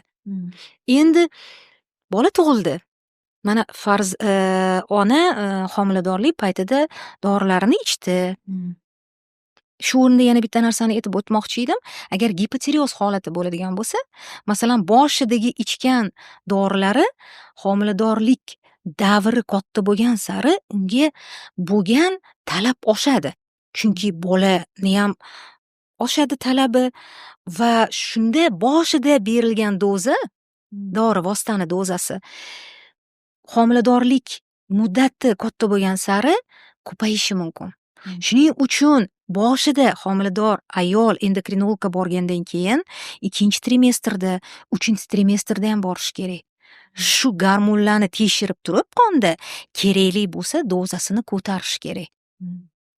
Agar tirotoksikoz holati kuzatiladigan bo'lsa, unda ham doim homilador ayol endokrinolog nazoratida bo'lish kerak. Avvalambor tirotoksikoz tashxisi qo'yilsa, oldin davolab, keyin homilador bo'lish kerak. Ko'pincha bizda amaliyotda kelishadi. Men qizimni uzatmoqchiman, sentyabrda men unashtirib qo'ydim. Tirotoksikoz hali tuzalmagan. Aytaman, qanaqa qilib uzatasiz? Uzatgandan keyin ular kutishadi bu ayoldan. Bizda o'zbekchilik, bizda bor narsa, buni bekitib bo'lmaydi. Qanaqa qilib keyin homilador bo'ladi? Men keyin aytaman, sizga maslahatim. Xohlang qiling, lekin bu sizni farzandingizni sog'lig'i. Bitta yo'li to'yi kechiktirib turib qizingizni yaxshilab davolab olasiz. Ikkinchi yo'li tushunadigan oila bo'lsa, etasiz. Homilador to'g'risini etasiz. Homilador. Mani amaliyotim praktikamda bo'lgan, etishgan, u tomon tushungan, bo'ldi. Biza hech narsa davolansin kelinimiz, bo'ldi, hammasini biza sharoitini qilib beramiz. Lekin afsuski hamma oilalar ham unaqa emas. Albatta. Hamma oilalar ham unaqa emas. Hattoki meni amaliyotimda bo'lgan, doktorga ham chiqarmagan qaynanalar bo'lgan. Asorat bo'lib, keyin asoratli homiladorlik bu yaxshi emas. Preeklamsiya holatigacha kelgan paytlari bo'lgan. Doktorlar yaxshi tushunadi nimaligini preeklamsiya. Qaynana chiqarmagan. O'shancha shu narsalarga katta ahamiyat berish kerak. Endi aytaylik, homilador ayol tug'di. Haligi doza ko'tarilgan bo'lsa, oldingi dozasiga qaytadi. Buni ham faqat endokrinolog tushuntirib, hammasini tekshirib, orqaga qaytaradi. Lekin shu yerda yana bitta narsani to'xtalib o'tmoqchi edim. Mana homilador ayol tug'di, keyin nima qiladi u? Farzandini emizadi, to'g'rimi? Emizayotgan paytida u farzandiga o'sha yodni ham beradi, sut orqali, qalqonsimon bez gormonlarini ham beradi. U xohlang sog' bo'lsin, xohlang dori ichsin, baribir sut orqali bu narsa o'tadi. Va bola uchun, chaqaloq uchun bu juda ham muhim. Nega? Chunki chaqaloqni 1 yilgacha miyasi, markaziy nerv sistemasi melinizatsiya holati rivojlanadi. Bu homiladorlik paytida boshlandi va chaqaloqlik paytida 1 yoshgacha bu ayniqsa muhim qismlari rivojlanadi. Shuning uchun ham liqildoqlar bitmaydi. Keyin sekin-sekin bitadi. Chunki miya rivojlanishda davom etadi. Ana o'sha paytda emizikli ayolda gormonlarning me'yorda bo'lishi, yodni me'yorda bo'lishi juda ham muhim. Judayam muhim. Endi savol tug'iladi. Ba'zi bir sabablarga ko'ra ayol o'sha yodni icholmay qolishi mumkin. Yoki bolasini emizolmay qolishi mumkin. Bunaqa holatlar bo'ladi. Ana o'sha paytda o'sha chaqaloqga yod preparatini berish kerak bo'ladi. Chunki miyasi rivojlanyapti. Uni farqi yo'q. Onani suti orqali oldimi, biza tashqaridan berdikmi, dori vositasi sifatida uni pediatr endokrinologlarimiz bor. Bu har bitta poliklinikada bor, shtatida bo'ladi. Bu pediatr endokrinologlarimiz uni dozasini qanaqa qilib ichish kerak, qanaqa qilib berish kerak, hammasini tushuntirib berishadi. Ana o'sha paytda shu farzandlar juda ham aqlli bo'ladi keyin. Chunki markaziy nerv sistemasining rivojlanishida o'sha yod miqdori va gormonlar juda ham muhim rol o'ynaydi. Lekin bu chaqaloqda u onadan tayyor olmaydi-da, o'sha yod qalqonsimon beziga tushadi bolani va bolani o'zini gormonlari o'zini ta'minlab beradi. Juda ham qoyil qoldim. Ya'ni homiladorlik protsesini o'zi bitta tema ekan aslida. Endi qarang, mana homiladorlik davrida manimcha bu homilador ayollar va homiladorlikdan so'nggi holat bo'yicha judayam qiziq savol. Homilador bo'ldim. Ana undan keyin yuzimga yoki badanlarimga dog' chiqib ketdi. Yokida birinchi homilamda chiqqan dog'lar kirgan edi, ya'ni yo'q bo'lib ketgandi. Ikkinchi homiladorligimdan keyin yuzimda qolib ketdi yoki badanimda qolib ketdi. Ya'ni tanada terining ba'zi bir qismlarida qorayish yoki dog' holatlari. Bu qanchalik bog'liq bizani gormon sistemamizga? Endi agar endokrin sistemasini kasalliklarini oladigan bo'lsak, shunaqa bir kasalliklar bor, to'g'ri, dog' paydo bo'ladi. Lekin u qanchalik bu homilador ayolda yoki tuqqan ayolda bor yo'qligini faqatgina endokrinolog aniqlab beradi. Masalan, buyrak usti bezini faoliyati pastga tushadigan bo'lsa, bu kam uchraydigan holat. O'shanda dog'lar paydo bo'lishi mumkin. Lekin uni boshqa belgilari ham bor. Unda qon bosimini tushib ketishi bo'ladi. Judayam rivojlangan holsizlik bo'ladi. O'sha paytda dog'lar paydo bo'ladi. Lekin buni hammada bo'ladi deb aytolmayman, chunki kam uchraydigan holat. Buni endokrinolog tashxisini qo'yadi va uni davosi bor. Endi boshqa sabablari dog'ni, masalan, jigar bilan bog'liq holatlar. Bizani regionimizda bizani ovqatimiz shunaqaki, ko'pincha o't pufagi bilan muammolar juda tarqalgan. O't pufagi bilan bo'lgan muammolarda homiladorlik paytida o'zi qo'zg'alish bo'ladi. Ana o'sha paytda shu bilan bog'liq bo'lgan dog'lar bo'lishi mumkin. Ana o'sha paytda ham shifokorga murojaat qilinsa, agar shu sabab bo'ladigan bo'lsa, homiladorlik paytida mumkin bo'lgan dorilari bor, dori vositalar, o'shalarni o't dorilarimiz ham bor. O'shalarni ichiladigan bo'lsa, ularni oldini olish mumkin. Bu bilan aytmoqchimanki, dog'larni sababi judayam ko'p. Judayam ko'p. Bularni aynan mamnaqa deb aytib bo'lmaydi. O'shaning uchun hammasi individual qarash kerak bo'ladi. Agar men endi jigar bilan bog'liq bo'lsa, jigar terapevtga yoki jigar gepatologga murojaat qilish mumkin bo'ladi, yoki boshqa sabablar bo'ladigan bo'lsa, o'sha shifokor bilan ishlansa, bular ketishi mumkin. Endi men sizga savolni boshqachasiga o'girsam. Aynan dori turlariga. Mana ko'pchilik aytadi, men gormonalniy dori ichdim, eritroks masalan, yokida boshqa bir turdagi dorilarni ichdim, semirib ketdim. Yokida ozdirib yubordi degan holatlar. Umuman olganda dorilarni ichish qanchalik inson organizmiga ta'sir qiladi? Shu haqida gapirsak. Chunki buni savolimni berishdan maqsad nimada? Hozirgi kunda dori vositalarini yokida badlarni hamma tavsiya qilyapti. Ochuchasi aytadigan bo'lsak, hozirgi kunda nutritsiologlar, dietologlar, kosmetologlar, psixologlar va bir qancha meditsina yo'nalishida bo'lgan insonlar yoki meditsina yo'nalishida bo'lmagan amakivachcha, xolavachcha, ammalar, ko'chadagi qo'shnilar, har bir inson hozirgi kunda nima qilyapti? O'zicha dori aytyapti. Mana shuni qabul qilsangiz, ozasiz. Buni falonchi endokrinolog kimdirga yozib beribdi. Juda zo'r ozibdi. Siz ham iching degan holatlar. Shuning uchun men sizdan so'rayapman bu savolni. Qanchalik dorilar haqida bizga ma'lumot bera olasiz? Savolingiz juda ham to'g'ri savol. Chunki ko'p uchraydigan savol. Bizani o'zimizga ham kelib shunaqa savol berishadi. Shu o'rinda bitta narsani aytmoqchi edim. Mana sizga gipotireozni tushuntirayotganda aytdim. Qalqonsimon bez gormonlari pasayganda modda almashinuvi pasayadi va odam semirishni boshlaydi. Ana o'sha paytda biza qalqonsimon bezi gormonlarini yetishmovchiligini o'rnini bosuvchi preparatlar levotiroksin natriy beradigan bo'lsak, boshqa qo'shimcha dorilarsiz ham o'sha bemorimiz ozishni boshlaydi. Shundan bu narsa kelib chiqqan. Haqiqatdan ham qo'shnidan eshitishadi, boshqadan eshitishadi, palonchi ozibdi deyishadi-da, olishadi-da, o'sha gormon dorini olib ichishni boshlashadi-da, medikamentoz tirotoksikoz o'zligiga keltirib chiqarib olishadi. Masalan, bitta dori vositasini yozishdan oldin doktor necha yil o'qiydi? Necha yil o'qiydi? Biza masalan institutni bitirgan bo'lsak, bo'ldi, shu bilan tamom bitirdik emas. doim o'zimizni ustida ishlaymiz. Chunki yildan yilga yangi dorilar, har xil mexanizmli dorilar, har xil oldin qisqa vaqtli bo'lsa, hozir vaqti uzaytirilgan dorilar chiqyapti. Masalan, men ham malakamni oshirish uchun har yili Yevropaga borib konferensiyada qatnashib kelaman. Undan tashqari boshqa joylarda ham konferensiyalarda qatnashib bilimimni oshiraman. Shu bilimim bitta joyda qolmasin, yangi dori chiqqan dori vositalarni men ham bilaydi, amaliyotda qo'llaydi. Lekin shunda ham bitta dorini yozishdan oldin bemorga uni butun gormonal holatini ko'rib, o'zini ko'rib, tashxis qo'yib, o'ylab, bu holatiga individual yondashgan ravishda tanlanadi. Xalqimiz juda ham qo'rqmaydi bizada. Nima deydi? Smeli deydi-ku. Olib aptekadan olib ichishadi-da, keyin asorati bilan kelishadi. Har bitta dori vositasini o'zini beriladigan ko'rsatmalari bor, qarshi ko'rsatmalari bor, nojo'ya joylari bor. Shu o'rinda bitta narsani aytmoqchi edim. Yaqinda konsultatsiyamga bitta ayol keldilar.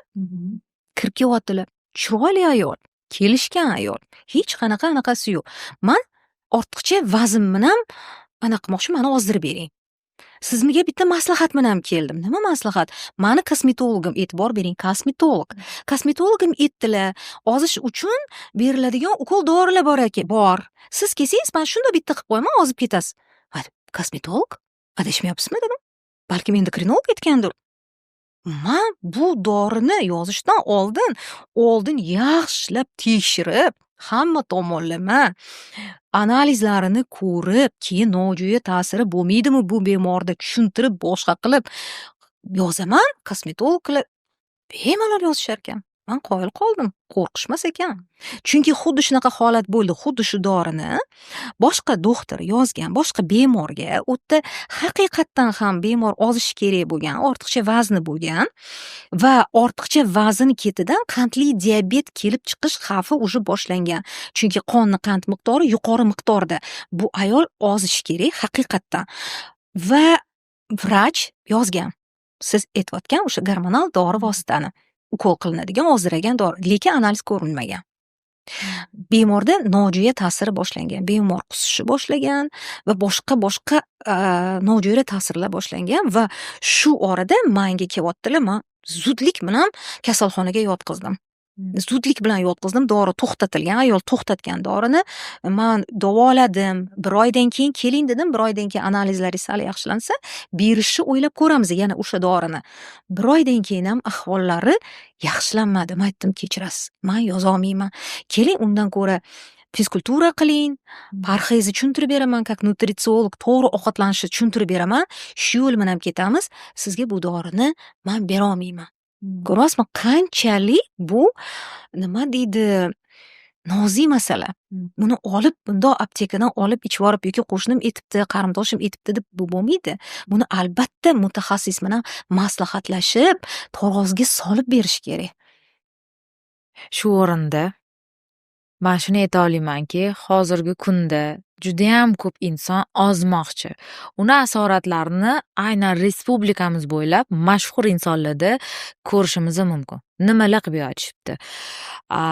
Har doimgidek vrachlarimizni ko'p qismi kosmetologlarimizga pretenziya qilishadi. Ya'ni hozir men bekorga kulmadim. Judayam ko'p yo'nalish mutaxassislarimizni yomon ko'rishadi. Aynan to'g'ridan to'g'ri mijozlarga, ya'ni bemorlarga yozilayotgan dorilardan ehtiyot bo'lamiz. Shu o'rinda aytib o'taman. Borayotgan kosmetologlar, men bekorga uni aytib o'tmoqchi bo'lmayapman, chunki siz birinchi inson emassiz. Barcha plastik xirurg keladi, kosmetologlar xatosini gapiradi. Mammolog vrach keladi, kosmetologlar xatosini. Endokrinologimiz bor, kosmetologlar xatosini gapiradilar. Nevrologimiz, kosmetologlar xatosini gapiradilar. Ya'ni sohaga aralashish. Agar sizlar haqiqiy oliy ma'lumotli vrach kosmetologlarning oldiga borsanglar, bu holatlar aniq kuzatilmaydi. Shunga juda ham katta e'tibor beringlar. Asoratlar boshlangandan keyin u kim edi deyish bu xato. Ya'ni uni obrazovaniyasi, ya'ni bilim doirasi qaysi darajadaligini asoratlar chiqqandan keyin bilganinglar albatta kech hisoblanadi. Shuning uchun aynan kasb yo'nalish tanlayotganinglarda oldin uni haqiqatda shundoq vrachmi yo'qmi bilishinglar kerak. Shu o'rinda aytib o'taman yana internet tarmog'i Internet tarmog'ida barcha o'zini hozir zo'r ko'rsatish moda bo'lgan. Kirasiz 10 yillik tajribaga egaman, kirasiz 20 yillik tajribaga egaman deb yozadi, lekin aslida o'zi umuman o'sha sohada bo'lmaydi. Shunaqa fake akkauntlarga, ya'ni o'zini mashhur, zo'r doktor, vrach deb tanitayotgan insonlardan ham ehtiyot bo'linglar. Albatta, borayotgan insonlarni har tomonlama surishtirishinglarni tavsiya qilgan bo'lardim. Chunki internet tarmog'ini o'zida o'z ko'zinglar bilan ko'rayotgan voqea aniq bo'lmasligi mumkin. Mana eshitishinglar mumkin vrachimizdan, ya'ni juda ham qo'rqinchli holatni. Chunki haqiqatda kosmetologlarni bunaqa ozdiruvchi dorilar yozishga haqqi yo'q. Da, to'g'ri, ular ozdiruvchi ukollar qilishi mumkin, ana lipolitiklar qilinadigan, lekin bunaqa gormonlarga ta'sir etuvchi ukollar albatta mumkin emas. Endi mana shu ukollarni demak, men tushunishim bo'yicha o'zi shu holatga tushgan insonlargina olish kerak, to'g'rimi? Ya'ni qanaqadir o'ziga yarasha asoratlari, o'ziga yarasha kasallik holati bo'ladiki, keyin bu dori yoziladi, to'g'rimi? Ya'ni dori to'g'ridan to'g'ri yomon, zararli emas. Shunga yarasha kasallik diagnozi qo'yilgan bo'lishi kerak, to'g'rimi? Ana endi keling sizga men shunaqa savol bersam. Hozirgi kunda aynan mana shu dori turlari bilan ozish qanchalik to'g'ri, ya'ni kerakmi? Liposatsiya amaliyoti, ya'ni bizada hozirda yog'larni olish amaliyoti yokida abdominoplastika, ya'ni bizning figuralarimizni chiroyli qilib to'g'irlab berish. Xalqimizda noto'g'ri tushuncha bo'lyapti, ya'ni dorilar orqali ozaman yokida plastik xirurgga boraman, meni ozdirib beradi. Bu qanchalik to'g'ri o'zi aslida, ya'ni endokrinolog sifatida, mutaxassis sifatida qanaqa bizga ma'lumot bera olasiz? Savolingiz juda ham qiziq savol bo'ldi. Mana ortiqcha vaznda, ortiqcha yoki boshqacha aytganda semizlikni sabablari, birinchi sababi o'zi bizani xalq yaxshi ko'radigan sabab bu gormonal sabab. Men gormon oldim, Covid paytida deksametazon qilishuvdi, shuni hisobiga semirib ketdim. Yoki bo'lmasam, men bu ginekolog menga gormonalniy preparat beruvdi, shuni hisobiga semirib ketdim deb gormonga urib qo'yishadi. Lekin birinchi sabab bu gormon emas. Birinchi sabab bu bizani поведенческий anaqamizdan, nima deydi? Markaziy nerv sistemamizdan ketadi. Mana bir necha men sizga hozir sabablarini aytib beray. Masalan, ovqatga qaramlik. Qanaqa bo'lishi mumkin ovqatga qaramlik? Masalan, men zerikkanimdan ovqat yeyman. Zerikdim, yeyman. Xolodilnikni ochaman deb qiladigan ishim yo'q. Kun bo'yi uyda o'tiraman. Oldim, yeyman. Oldim, yeyman. Shunda sal zerikkanim esimdan chiqadi. Yoki menda trevoga bor, depressiya borda, shuni yaxshilash uchun yeyman. Depressiyada ovqat qanaqa qilib yordam beradi? Shirin ovqatlar, shokoladlar, shirinliklar, kola, fantalar, pirojnilar kayfiyatni ko'taradi. Shundan keyin odam o'zini qanaqa qilib o'sha shirinlikka qaram bo'lib qolganini bilmaydi. Gormon bu yerda вообще chekkada turibdi. Bu yerda hozir ovqatga qaramlik, shirinlikka qaramlik ketyapti. Yoki bo'lmasam za kompaniya bo'ladi. Meni amaliyotimda bittasi bo'ldi.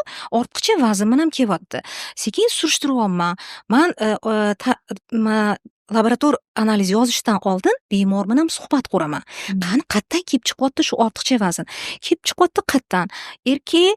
Ayol yaqinda erga teggan. Erga tegishdan oldin ozg'in qomatlari kelishgan bo'lganlar. Undan keyin soat 3larda ishdan kelarkanlar. Shunaqa nima deydi, navbatchilikda kech kelarkanlar. Keyin birga o'tirib ovqatlanishadi. Men aytayapman, xo'p, siz birga o'tirib ovqatlanasiz. Siz 3da ishdan kelmaysiz-ku, to'g'rimi? Siz vaqtida ana studentkalar, siz kelasiz, ovqatni kechqurun qilasiz, to'g'rimi? Kechki ovqat boshqa oila a'zolarini o'tirib yeysizmi? Ha, yeyman. Bo'ldi. Endi eringiz 3da keladi. Kutib oling. Ovqatni qiling, stol yasating, lekin ular bilan nimaga yeysiz? Biza kompaniya. Hozir juda ham ko'p. Hozir bu narsa juda ham ko'p. Men aytayapman, xo'p, o'tiring, bunda bitta choy iching, boshqa qiling. Bu sizga yo'q, xafa bo'lganlarmi? Yo'q, bitta narsa deyaptilarmi? Yo'q. Ular yeganlarda men ham qo'shilib yeyman. Mana shundan ketyapti. Yoki bo'lmasam boshqa sabab. Ovqat bilan o'zini mukofotlash. Masalan, отчет topshirdim, bir borib maza qilib bitta narsa yeyib, yoki bo'lmasam mana imtihon topshirdim, boraman deb maza qilib pirojniy narsalarni yeyman. Borgan sari shu narsa odatga kiradi va kichkina yutuqlarni ham ovqat bilan mukofotlash boshlanadi. Va shu odatga kirib, keyin odam bu narsadan chiqib ketishi qiyin bo'ladi. Yoki boshqacha anaqani olaylik. Hayotda hech narsaga erisha olmadi-da, shu narsadan qanaqadir depressiyaga tushib qoldi. Ovqat berib o'zimga shu narsani aniq qila olaman-ku, ovqatni ustidan yenga olaman-ku. Demak, men ovqatni o'zimga berib, o'zimga xursandchilik berishim mumkin. Bu yerda qanaqa ovqatlar gapirilyapti? Oddiy diyet ovqatlar yoki yengil to'g'ri ovqatlanish to'g'risida gap ketmayapti. Yog'liq, baquvvat, milliy taomlarda sotiladigan baquvvat ovqatlar, shirinliklar, kalorini pirojnilar to'g'risida ketyapti.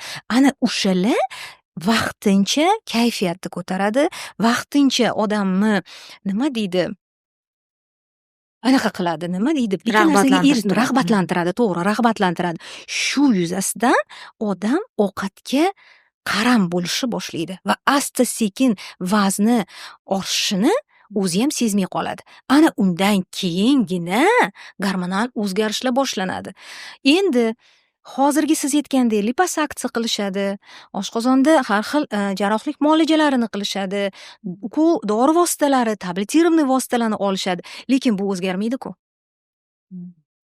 Ovqatga bo'lgan qaramlik, emotsional qaramlik o'zgarmaydi. Va nima bo'ladi? Operatsiya qildiradi. Xirurg o'zining ishini qildi. Juda yaxshi qildi. Samaraga erishildi. 8 oy, 1 yil ichida vazn o'z holiga qaytdi-de. Ana o'sha yerda 3 tochka boshlanadi. Asta sekin vazn yana qaytib kelishi boshlandi. Nega? Chunki emotsional qaramlikni olib tashalmadi. Xuddi shunaqa ukol vositasida ham, xuddi shunaqa liposaksiyada ham bo'ladi. Ko'pincha o'sha konsultatsiya qilayotganda bemorlarga shuni tushuntirishga harakat qilaman. Psixolog ham bo'lib ketamiz-da. Psixologik jihatdan tushuntirib bersam, mana yaqinda bir ayol keldilar. Menda ortiqcha vazn, haqiqatan ortiqcha vazn bor, qand miqdori уже ko'tarilgan. 704. Bitta bo'ji dori vositalarini yozdirib, ayol kishiga ozishga yordam berish kerak. Men aytayapman, siz ishlaysizmi? Ishlayman, kuni bo'yi tinimim yo'q. Uyga kelganingizda qanaqa? Men mashinadan boshlayman savolni. Men qiziqqanimdan emas, bemorga o'sha emotsional qaramlikni ko'rsatib berishga. Uyga kelganingizda nima qilasiz? Voy, bilasizmi, uyga kelgandan keyinchi bir ham hayot ko'zimga yomon ko'rinib ketadi, yig'lab o'rgis kelyapti. Men aytaman, ishingiz bormi? Bor. Uyingiz bormi? Turadigan? Kvartirada turmaysizmi? Yo'q, uyim bor. Farzandlaringiz sog'mi? Ha? Ota-onangiz, onam yonimdalar, hammasi joyida. Lekin kechki payt shunchalik o'zimga rahmim keladiki, sho'r anu yog'li narsani olib yesam, hayot ko'zimga chiroyli bo'lib ko'rinib ketadi. Onam aytadilar, nimaga yana olib yeyapsan deydilar, o'zimni to'xtata olmayman. Men o'sha ayolga aytdim, men sizga hammasini analizlar topshirasiz, dori vositalarini yozib beraman, lekin birinchi o'rinda shu ustida ishlashingiz kerak. Sizda hozir o'sha baquvvat ovqatga qaramlik bor. Bu nima degani? Bu ayol hayotida xursandchilikni ko'rmayapti. Shukr qilmayapti degani-da. Agar shu ayol hayotida xursandchilik bir ikkita narsalarni sanab bersam, nega men uni ko'rmadim deydilar. Nega men xursandchilikka sababni ko'rmadim? Endi tashqaridan balkim osonroqdir ko'rish dedim. Siz shu narsani o'zingizda kuchaytiring. Ovqatga bo'lgan emotsional qaramlik ketadi va men sizga dorilarni yozib berganim ta'sir qilib tez ozasiz va долгосрочный ozish bo'ladi-da, qaytalanish bo'lmaydi. To'g'ri, to'g'ri. O'zi harakat qilib sababini oladi. Sababini, chunki oldin o'sha emotsional qaramlik bo'ladi, ana undan keyin gormonal o'zgarish bo'ladi. Men gormonal kasal o'zgarishlar hisobiga kelib chiqadigan kasalliklarni gapirmayapman. Ularni ham biz endokrinologga davolaymiz. O'tda faqat gormon hisobiga bo'ladi. Lekin asosiy aholimizga kelayotgan bu holat, bu ovqatga emotsional qaramlikdan kelib chiqayotgan semizlik. Asosiy holat shu. Ya'ni aytishadi-ku, ovqatni yashash uchun yeyish kerak, yeyish uchun yashash kerak emas deyishadi-ku. Shu gap mana shu yerda manimcha o'rinli bo'lsa kerak. Inson albatta hayotiy faoliyatini chiroyli o'tkazishi, sog'lom o'tkazishi uchun ovqatlanishi kerak. Mazzali ovqatlarni yeb yashash uchun emas. Ana endi mana sizga savolni shunaqa qilib bersam. Boydan beri siz e'tiborsiz kelgan bemorlarim, ya'ni e'tibor beryapmizki, sizni oldingizga kelgan bemorlarni. Lekin ba'zi vrachlarimizdan eshitamiz, telefonda yoki onlayn mana shunaqa holatda konsultatsiya qilganim yoki chet eldagi bemorim, yoki chet eldan falonchi yozib qoldi deyishadi. Ya'ni men sizga bermoqchi bo'lgan savolim shuki, onlayn konsultatsiya. Sizni yo'nalishingizda, aynan endokrinologiya yo'nalishida onlayn konsultatsiya bu qanchalik to'g'ri? Men bekorga bu savolni bermayapman. Hozirgi kunda internet tarmog'ida juda ham ko'payib ketdi. Endokrinologlarimiz tomonidan onlayn konsultatsiyalar. Rasm tashlaniladi, analizlar, shunga qarab javob beriladi. Holatlar, simptomlar yoziladi va javob qaytariladi. Yoki primoy efir uyushtiriladi va shunga qarab turib insonlar o'zini davolay boshlaydi. Bu sabablarini qarab chiqadigan bo'lsak, ko'p holatlarda sifatsiz holatlarni ko'rishimiz mumkin. Ya'ni bemor davolana olmaydi. Sizni fikringizcha onlayn konsultatsiya nima? Endokrin kasalliklarni birinchi konsultatsiyada onlayn konsultatsiya qilib bo'lmaydi. Bu meni fikrim. Bu meni shaxsiy fikrim. Chunki bemor konsultatsiyaga kelganda uni hamma tomonlama ko'rish kerak bo'ladi. Chunki endokrin kasallar bu gormonlarni buzilishi bilan bog'liq kasallar. Har bitta detal ahamiyatga ega. Meni ustozlarim shunaqa o'rgatishgan. O'shanda terini holati, pulsi, hattoki bizda pulsi oddiy nafas olib o'tirganda va nafasi ushaganda biz sanaymiz. Onlayn bunaqa qilib bo'lmaydi. Bemor pulsi qanaqa hisobladi, nechi deb berdi, bizga noto'g'ri informatsiya ketayotgan bo'lishi mumkin. Xo'p, qon bosimini o'lchashi mumkin. Lekin u qon bosimini o'lchanayotganda ba'zi bir holatlarda uni emotsional holatiga ham qaraymiz. Terini holati, keyin bu o'smirlar bo'ladigan bo'lsa, uni jinsiy rivojlanishini belgilari. Ularni ham ko'rish kerak. Hammasini sochchi holati, hamma narsa ahamiyatga ega. O'shandan keyingina bitta xulosaga kelib, keyin laborator analizi yozib beramiz. Onlayn konsultatsiyada bu ko'p narsa detallar ketib qoladi. Ko'p narsa ketib qoladi. Laktariyani bila olmaymiz. Bemorga aytmaymiz, ko'rib bering deb. Biz ko'rishimiz kerak, buni doktorlar ko'rish kerak. Dog'larni ham farqi bor. Men hali aytdim, buyrak usti bezi hisobiga kelib chiqadigan dog'lar bor va insulinni ko'playib ketganligini hisobiga kelib chiqadigan dog'lar bor. Ularni ham ko'rishimiz kerak. Onlayn uni farqlash qanaqa bo'lar ekan? O'shaning uchun meni fikrim, birinchi konsultatsiyada baribir ham onlayn konsultatsiya emas, bemor o'chni ko'rish kerak. Keyin masalan bo'ladi holatlar, biza bemorni o'rgatamiz. Masalan, insulin qilishga o'rgatamiz, dorini ichishga, gipoglikemiya holatini yoki qand miqdorini oshib ketganda ko'rsatiladigan birinchi yordam belgilarini o'rgatamiz.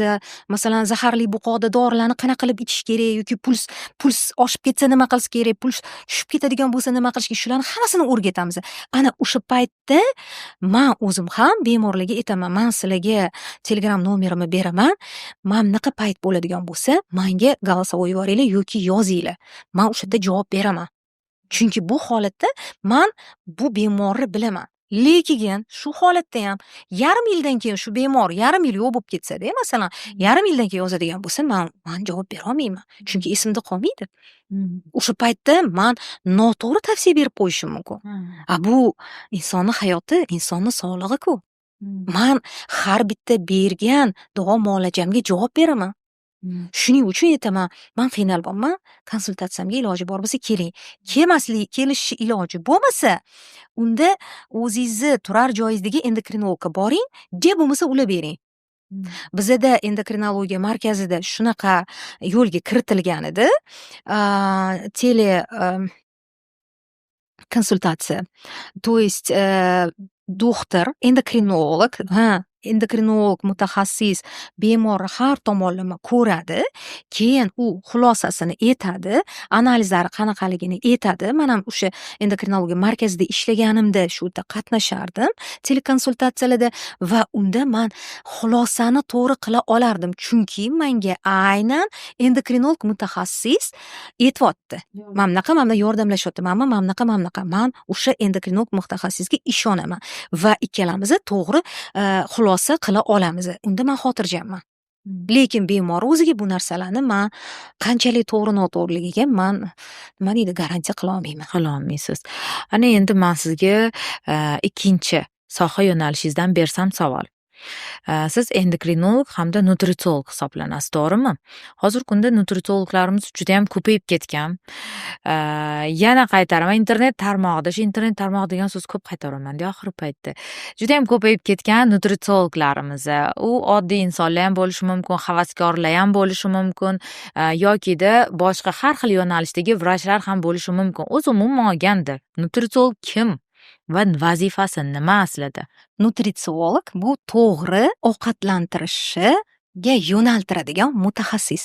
U dietolog emas, u to'g'ri ovqatlantirishga yo'naltiradigan.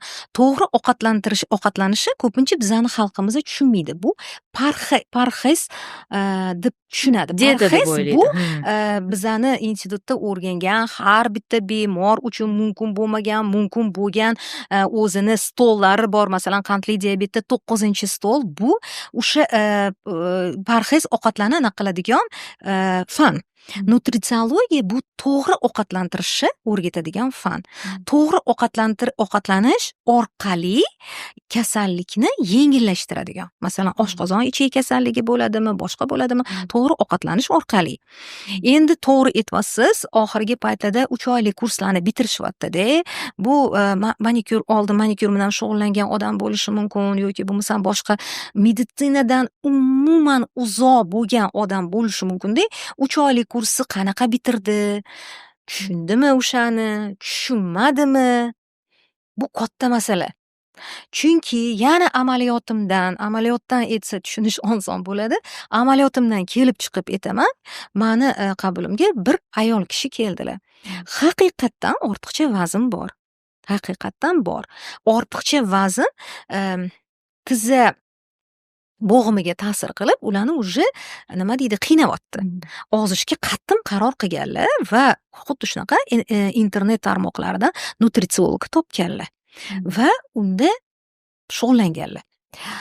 Endi shu aytgan ovqatlanish rejimlarini aytyaptilarki, uyga men emaylab keldim.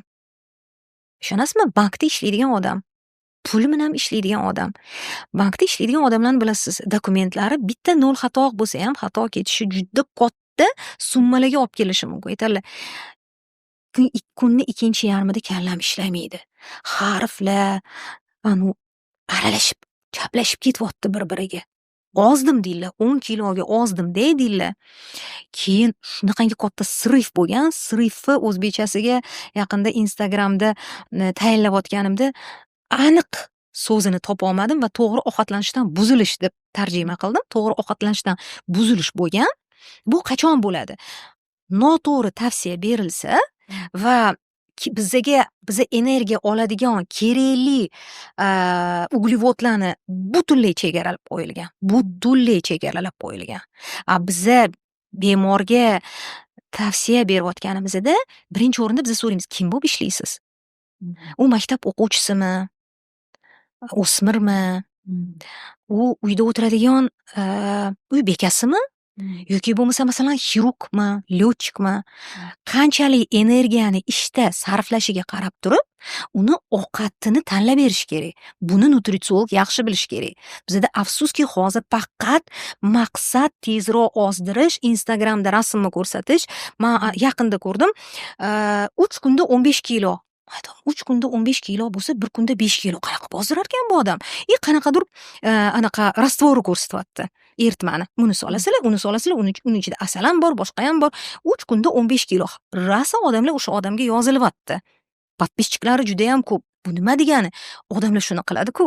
Uni oshqozon ichak sistemasiga o'sha eritma to'g'ri keladimi? O'sha o'tlar to'g'ri keladimi? Buni hech kim o'ylayotgani yo'q. Xuddi shunaqa bu ayolda katta sirif bo'lgan, 10 kiloga ozganlarda, keyin bir kun borganlarda kafega kirib, katta pirojnini olib, maza qilib yeb, hayot go'zal bo'ldi, diyeta tutmayman ham, ozmayman ham deganlar. Mana qattim chegaralash, noto'g'ri diyeta mana shunaqa siriflarga olib keladi. Va aytayotganlar, uyga emaklab kelib, men ko'zim ko'rmas, shunchalik energiya yo'qda endi. Uglevodlar chegaralangan. Keyin qayerdandir eshitib, meni oldim kelyaptilar. Men aytyapman, kim bo'lib ishlaysiz? Ishni shundan boshlayapman. Siz mana bunaqa dokumentlar bilan ishlaysiz. Birinchi marta so'rashyapti mendan deyaptilar. Siz hozir nimaga mendan so'radingiz? Men deyapman, sizni finansiy anaqangiz emas. Men qiladigan ishingizga moslashtirib berishim kerak. Ertaga ishda qiynalmasligingiz uchun. Ham ozishingiz kerak, ham maza qilib ishlashingiz kerak. Shu tomondan nutritsiologiyani shu mana bunaqa nutritsiologlar yerga urib yuborishdi. Noto'g'ri anaqa Hammaga bir xil narsa yozib. Hammaga bir xil marafonlar bo'ladi. Marafonda nechta odam bo'ladi, men bilmayman. Va bir xil diyeta. Uni ichida masalan ko'chada ishlayotgan, og'ir mehnat qilayotgan masalan gul ekuvchilar bor-ku, ularning mehnati og'ir. Ular ham tutadigan bo'lsa, kunni yarmiga yetib bormaydi energiyasi.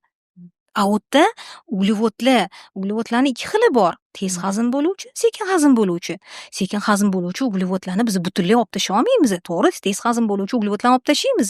Lekin sekin hazm bo'luvchi uglevodlarning miqdorini biza o'sha qilayotgan ishiga qarab turib, to'g'ri, kaloriyani hamma hisoblab o'tirmaydi. Men qancha ekan deb hisoblab o'tirish qiyin. Uni juda qiyin. Men uni majburlamayman bemorlarga. Lekin taxminan qilib shunga moslashtirib o'rgataman. Yaqinda bitta ayol farzandini olib keldi. Podrostok nima deydi? O'spirin.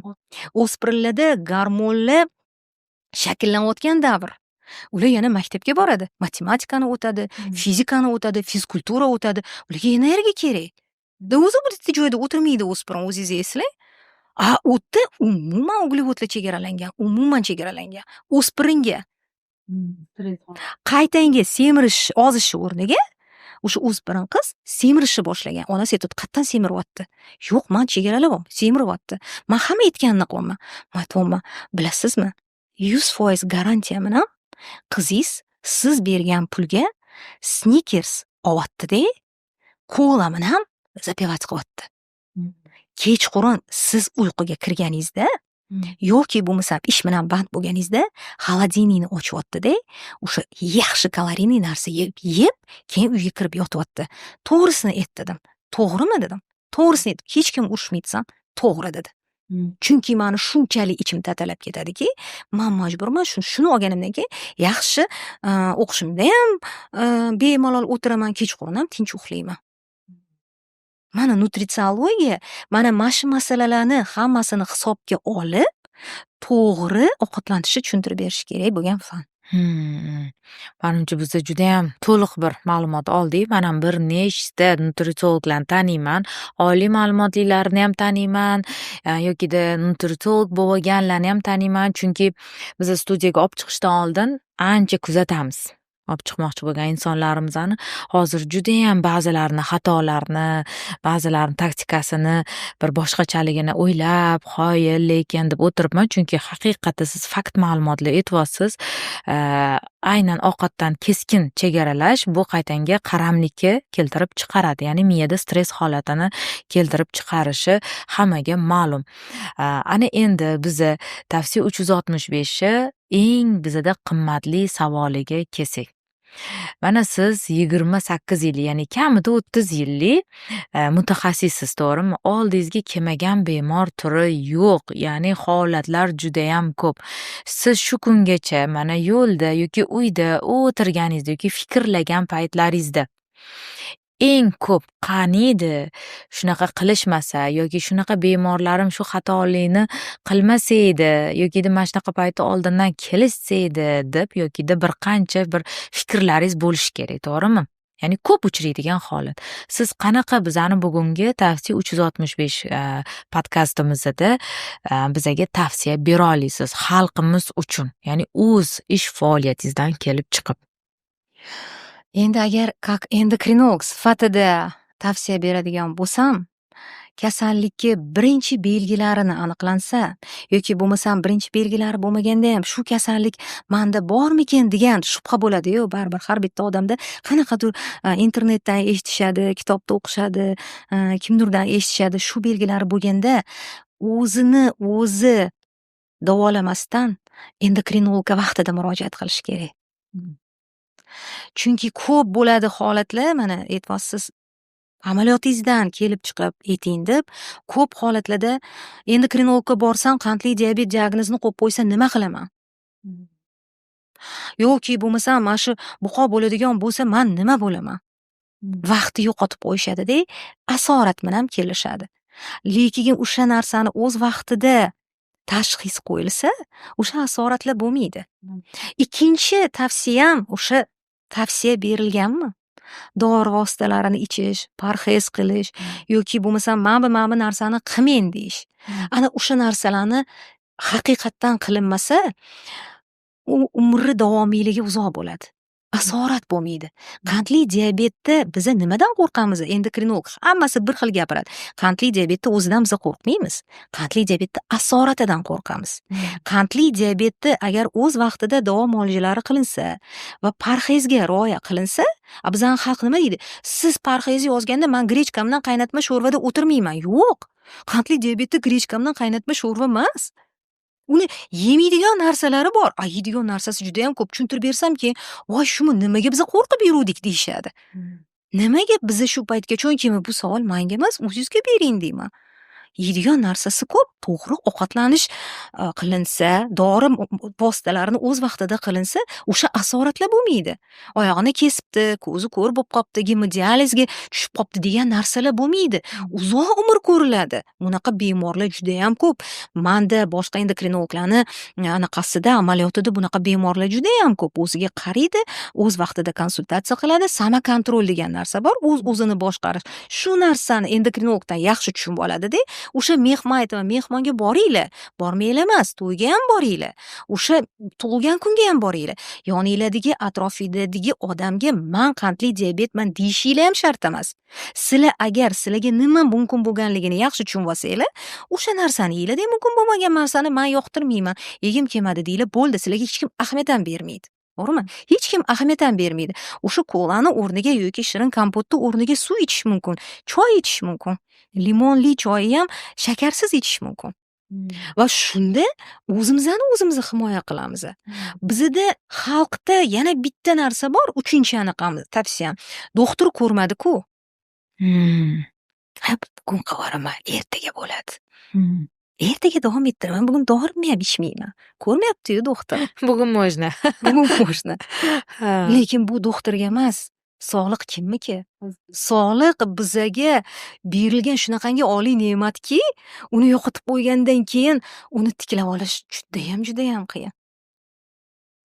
Shu o'rinda yana bitta narsani aytmoqchi edimki, har bitta kasallikni kelib chiqish, to'g'ri, gormonal holat bo'lishi mumkin, irsiy deyishimiz mumkin, nima deydi, klimatga bog'liq yoki boshqa sabablar bo'lishi mumkin, lekin baribir ham ko'pchilik kasallikni kelib chiqishi bu bizning ichki holatimizdan bo'ladi. Agar biza men sog'lom bo'laman, men hammasini yengib o'taman, shu kasallikni ham men yengib o'taman, men uzoq umr ko'raman deb hayotdan xursandchilikka sabab topib yashasak, masalan shu o'rinda bitta misol aytmoqchi edim. Kichkina farzandim bor. O'sha farzandim bir kun menga bitta tanishim telefon qilibdilar. Telefon qilsalar, u telefonni olgan. Ko'chada yomg'ir yog'yapti. O'shanda Isfandiyor ko'chaga chiqolma, o'g'lim oti Isfandiyor, ko'chaga chiqolmadingmi, ko'chada yomg'ir yog'yapti. Men endi oshxonadan eshitib turibman gapni. Ob-havo juda yomon desa, ob-havo yomon emas, nega unaqa deysiz? Yomg'ir hamma daraxtdagi changlarni yuvib tashlayapti. Keyin men ko'chaga chiqsam oyim bilan toppa toza havoda nafas olaman. Biz hozir oyim ishlarini qilib bo'lgandan keyin ko'chaga chiqib aylanmoqchimiz desa, говорительda turibdi telefon. San aytgan narsani men o'ylamanman deb qoldilar.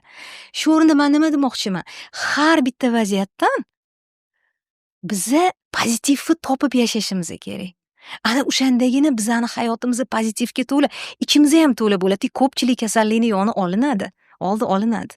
Shuni tavsiya qilmoqchi edim men. Har bitta kunimizdan pozitiv, baxtli bo'lish uchun o'zimizga sabab topaylik, tashqaridan emas, kimdirdan emas, o'zimizda ichimizdan. Ana o'shandagina biza ko'p kasallik yonini olamiz. Xo'p, endi men sizga beradigan yana bir savolimga keladigan bo'lsak, aynan ozishni hozir mana gaplashyapmiz, to'g'rimi? Noto'g'ri ozish. Ya'ni internet tarmoqlarida har xil diyetalar bor, to'g'rimi? Nutritsiolog yozib beradimi yoki internetda har xil mana shuni qilasan deganmi yoki tabiblar chiqib olib mana shuni qiling cho'tka yozasiz deydimi? Ya'ni ozishi juda ham turi ko'p. Umuman olganda samarali ozish, uni tushundik, lekin aynan zararli ozish ham mumkinmi? To'g'ri aytasiz. Har xil internetda har xil diyetalar bor. U diyetalar ham insonga qanchalik tushmaslikni buni doktor hal qilishi kerak. Doktor bilan bari maslahatlashish kerak. Chunki noto'g'ri ozish, mana inson ozganda siz faqat tarozga turasiz, tarozga turasizda, "Voy, xursand bo'lasiz, bugun 3 kilo ozibman, men bu haftada 4 kilo ozibman", lekin siz bilmaysiz nimani hisobiga ozyapsiz. Suv ketyaptimi? Mushaklar ketyaptimi? Yog' ketyaptimi? Bizada ozdirishda bizani maqsadimiz nima? Yog' qatlamini ketkazish, to'g'rimi? Lekin diyetani agar noto'g'ri tutiladigan bo'lsa, keyin fizik yuklamalar, mashqlar bo'lmaydigan bo'lsa, inson muskullar hisobiga ozishi bo'lishi mumkin. O'zi masalan inson 10 kilo ozganida 3 kilo muskuli ketgan bo'lishi mumkin. Muskullar bizani nima qiladi?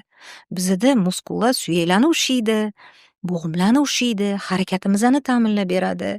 Umuman muskullarni funksiyasi bizani organizmimizda juda katta. Noto'g'ri oziladigan bo'lsa, masalan bir xil diyetalarda oqsillar juda ham kam bo'ladi, oqsillarni olib tashlashadi. Yoki bo'lmasam uglevod bilan oqsillar o'zini proporsiyalari bo'ladi diyetada. O'shalar rioya qilinmaydi. Shuni hisobiga muskul ketadi. Organizm uchun muskul orqali ozish juda oson. Yog' orqali ozishga nisbatan. Yog' ozish uchun faqat diyetani o'zi yetarli emas. Yana mashq qilish kerak. Agar haligi dori vositalar yoki bo'lmasam kuchli diyetalar qilinadigan bo'lsa, odam ozadi, lekin muskul hisobiga ozadi. Mani bitta tanishimda shunaqa bo'lgan.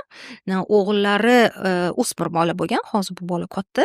O'smir bola bo'lganda ortiqcha vazn bo'lgan. Onasiga aytganki, "Men ozishim kerak.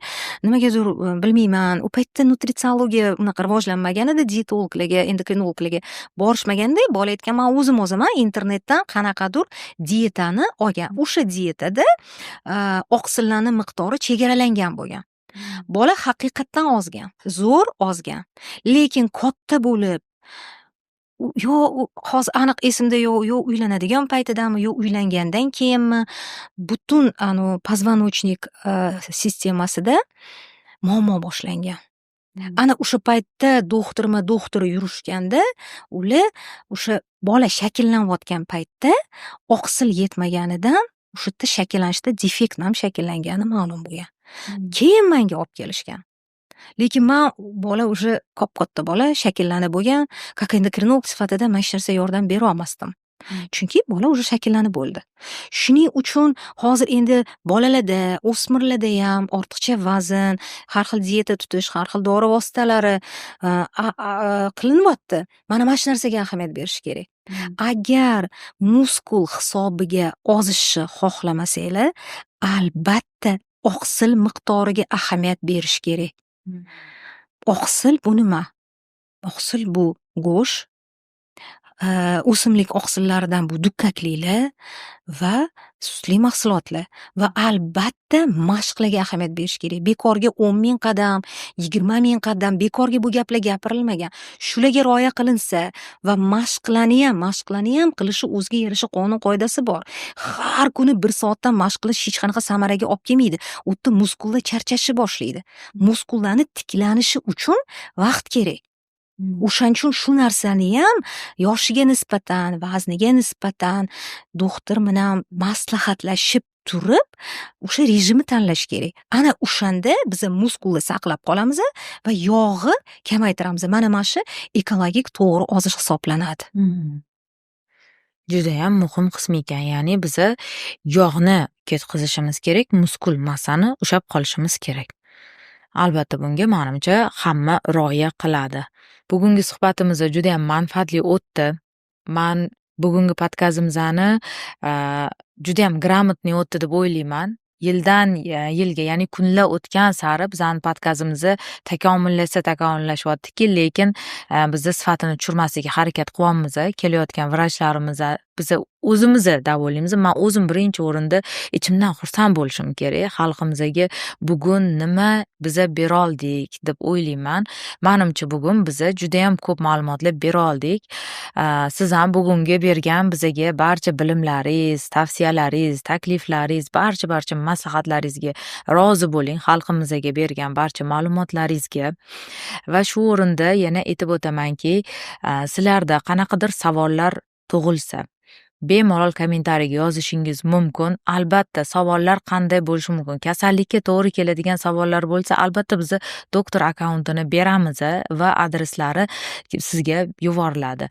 Agarda savollaringiz taklif asosida bo'lsa, masalan, biron bir yo'nalish vrachlarini chiqishini xohlasangiz yoki boshqa bir aynan shu podkastimizga bo'ladigan takliflaringiz bo'lsa, albatta kommentariyalarda yozib qoldiringlar. Bu narsa biz uchun muhim, chunki sizni bir fikringiz boshqa bir oiladagi kasallikni davolash uchun bir ma'lumot va turtki bo'ladi degan umidda bo'lamiz va shuning uchun biz sizlardan savollar yoki takliflar kutib qolamiz. Bugungi podkastimiz manfaatli bo'ldi. Xudo xolisa siz bilan keyingi podkastlarimizda yana uchrashamiz. Sizga kattakon rahmat etamiz. Salomat bo'ling.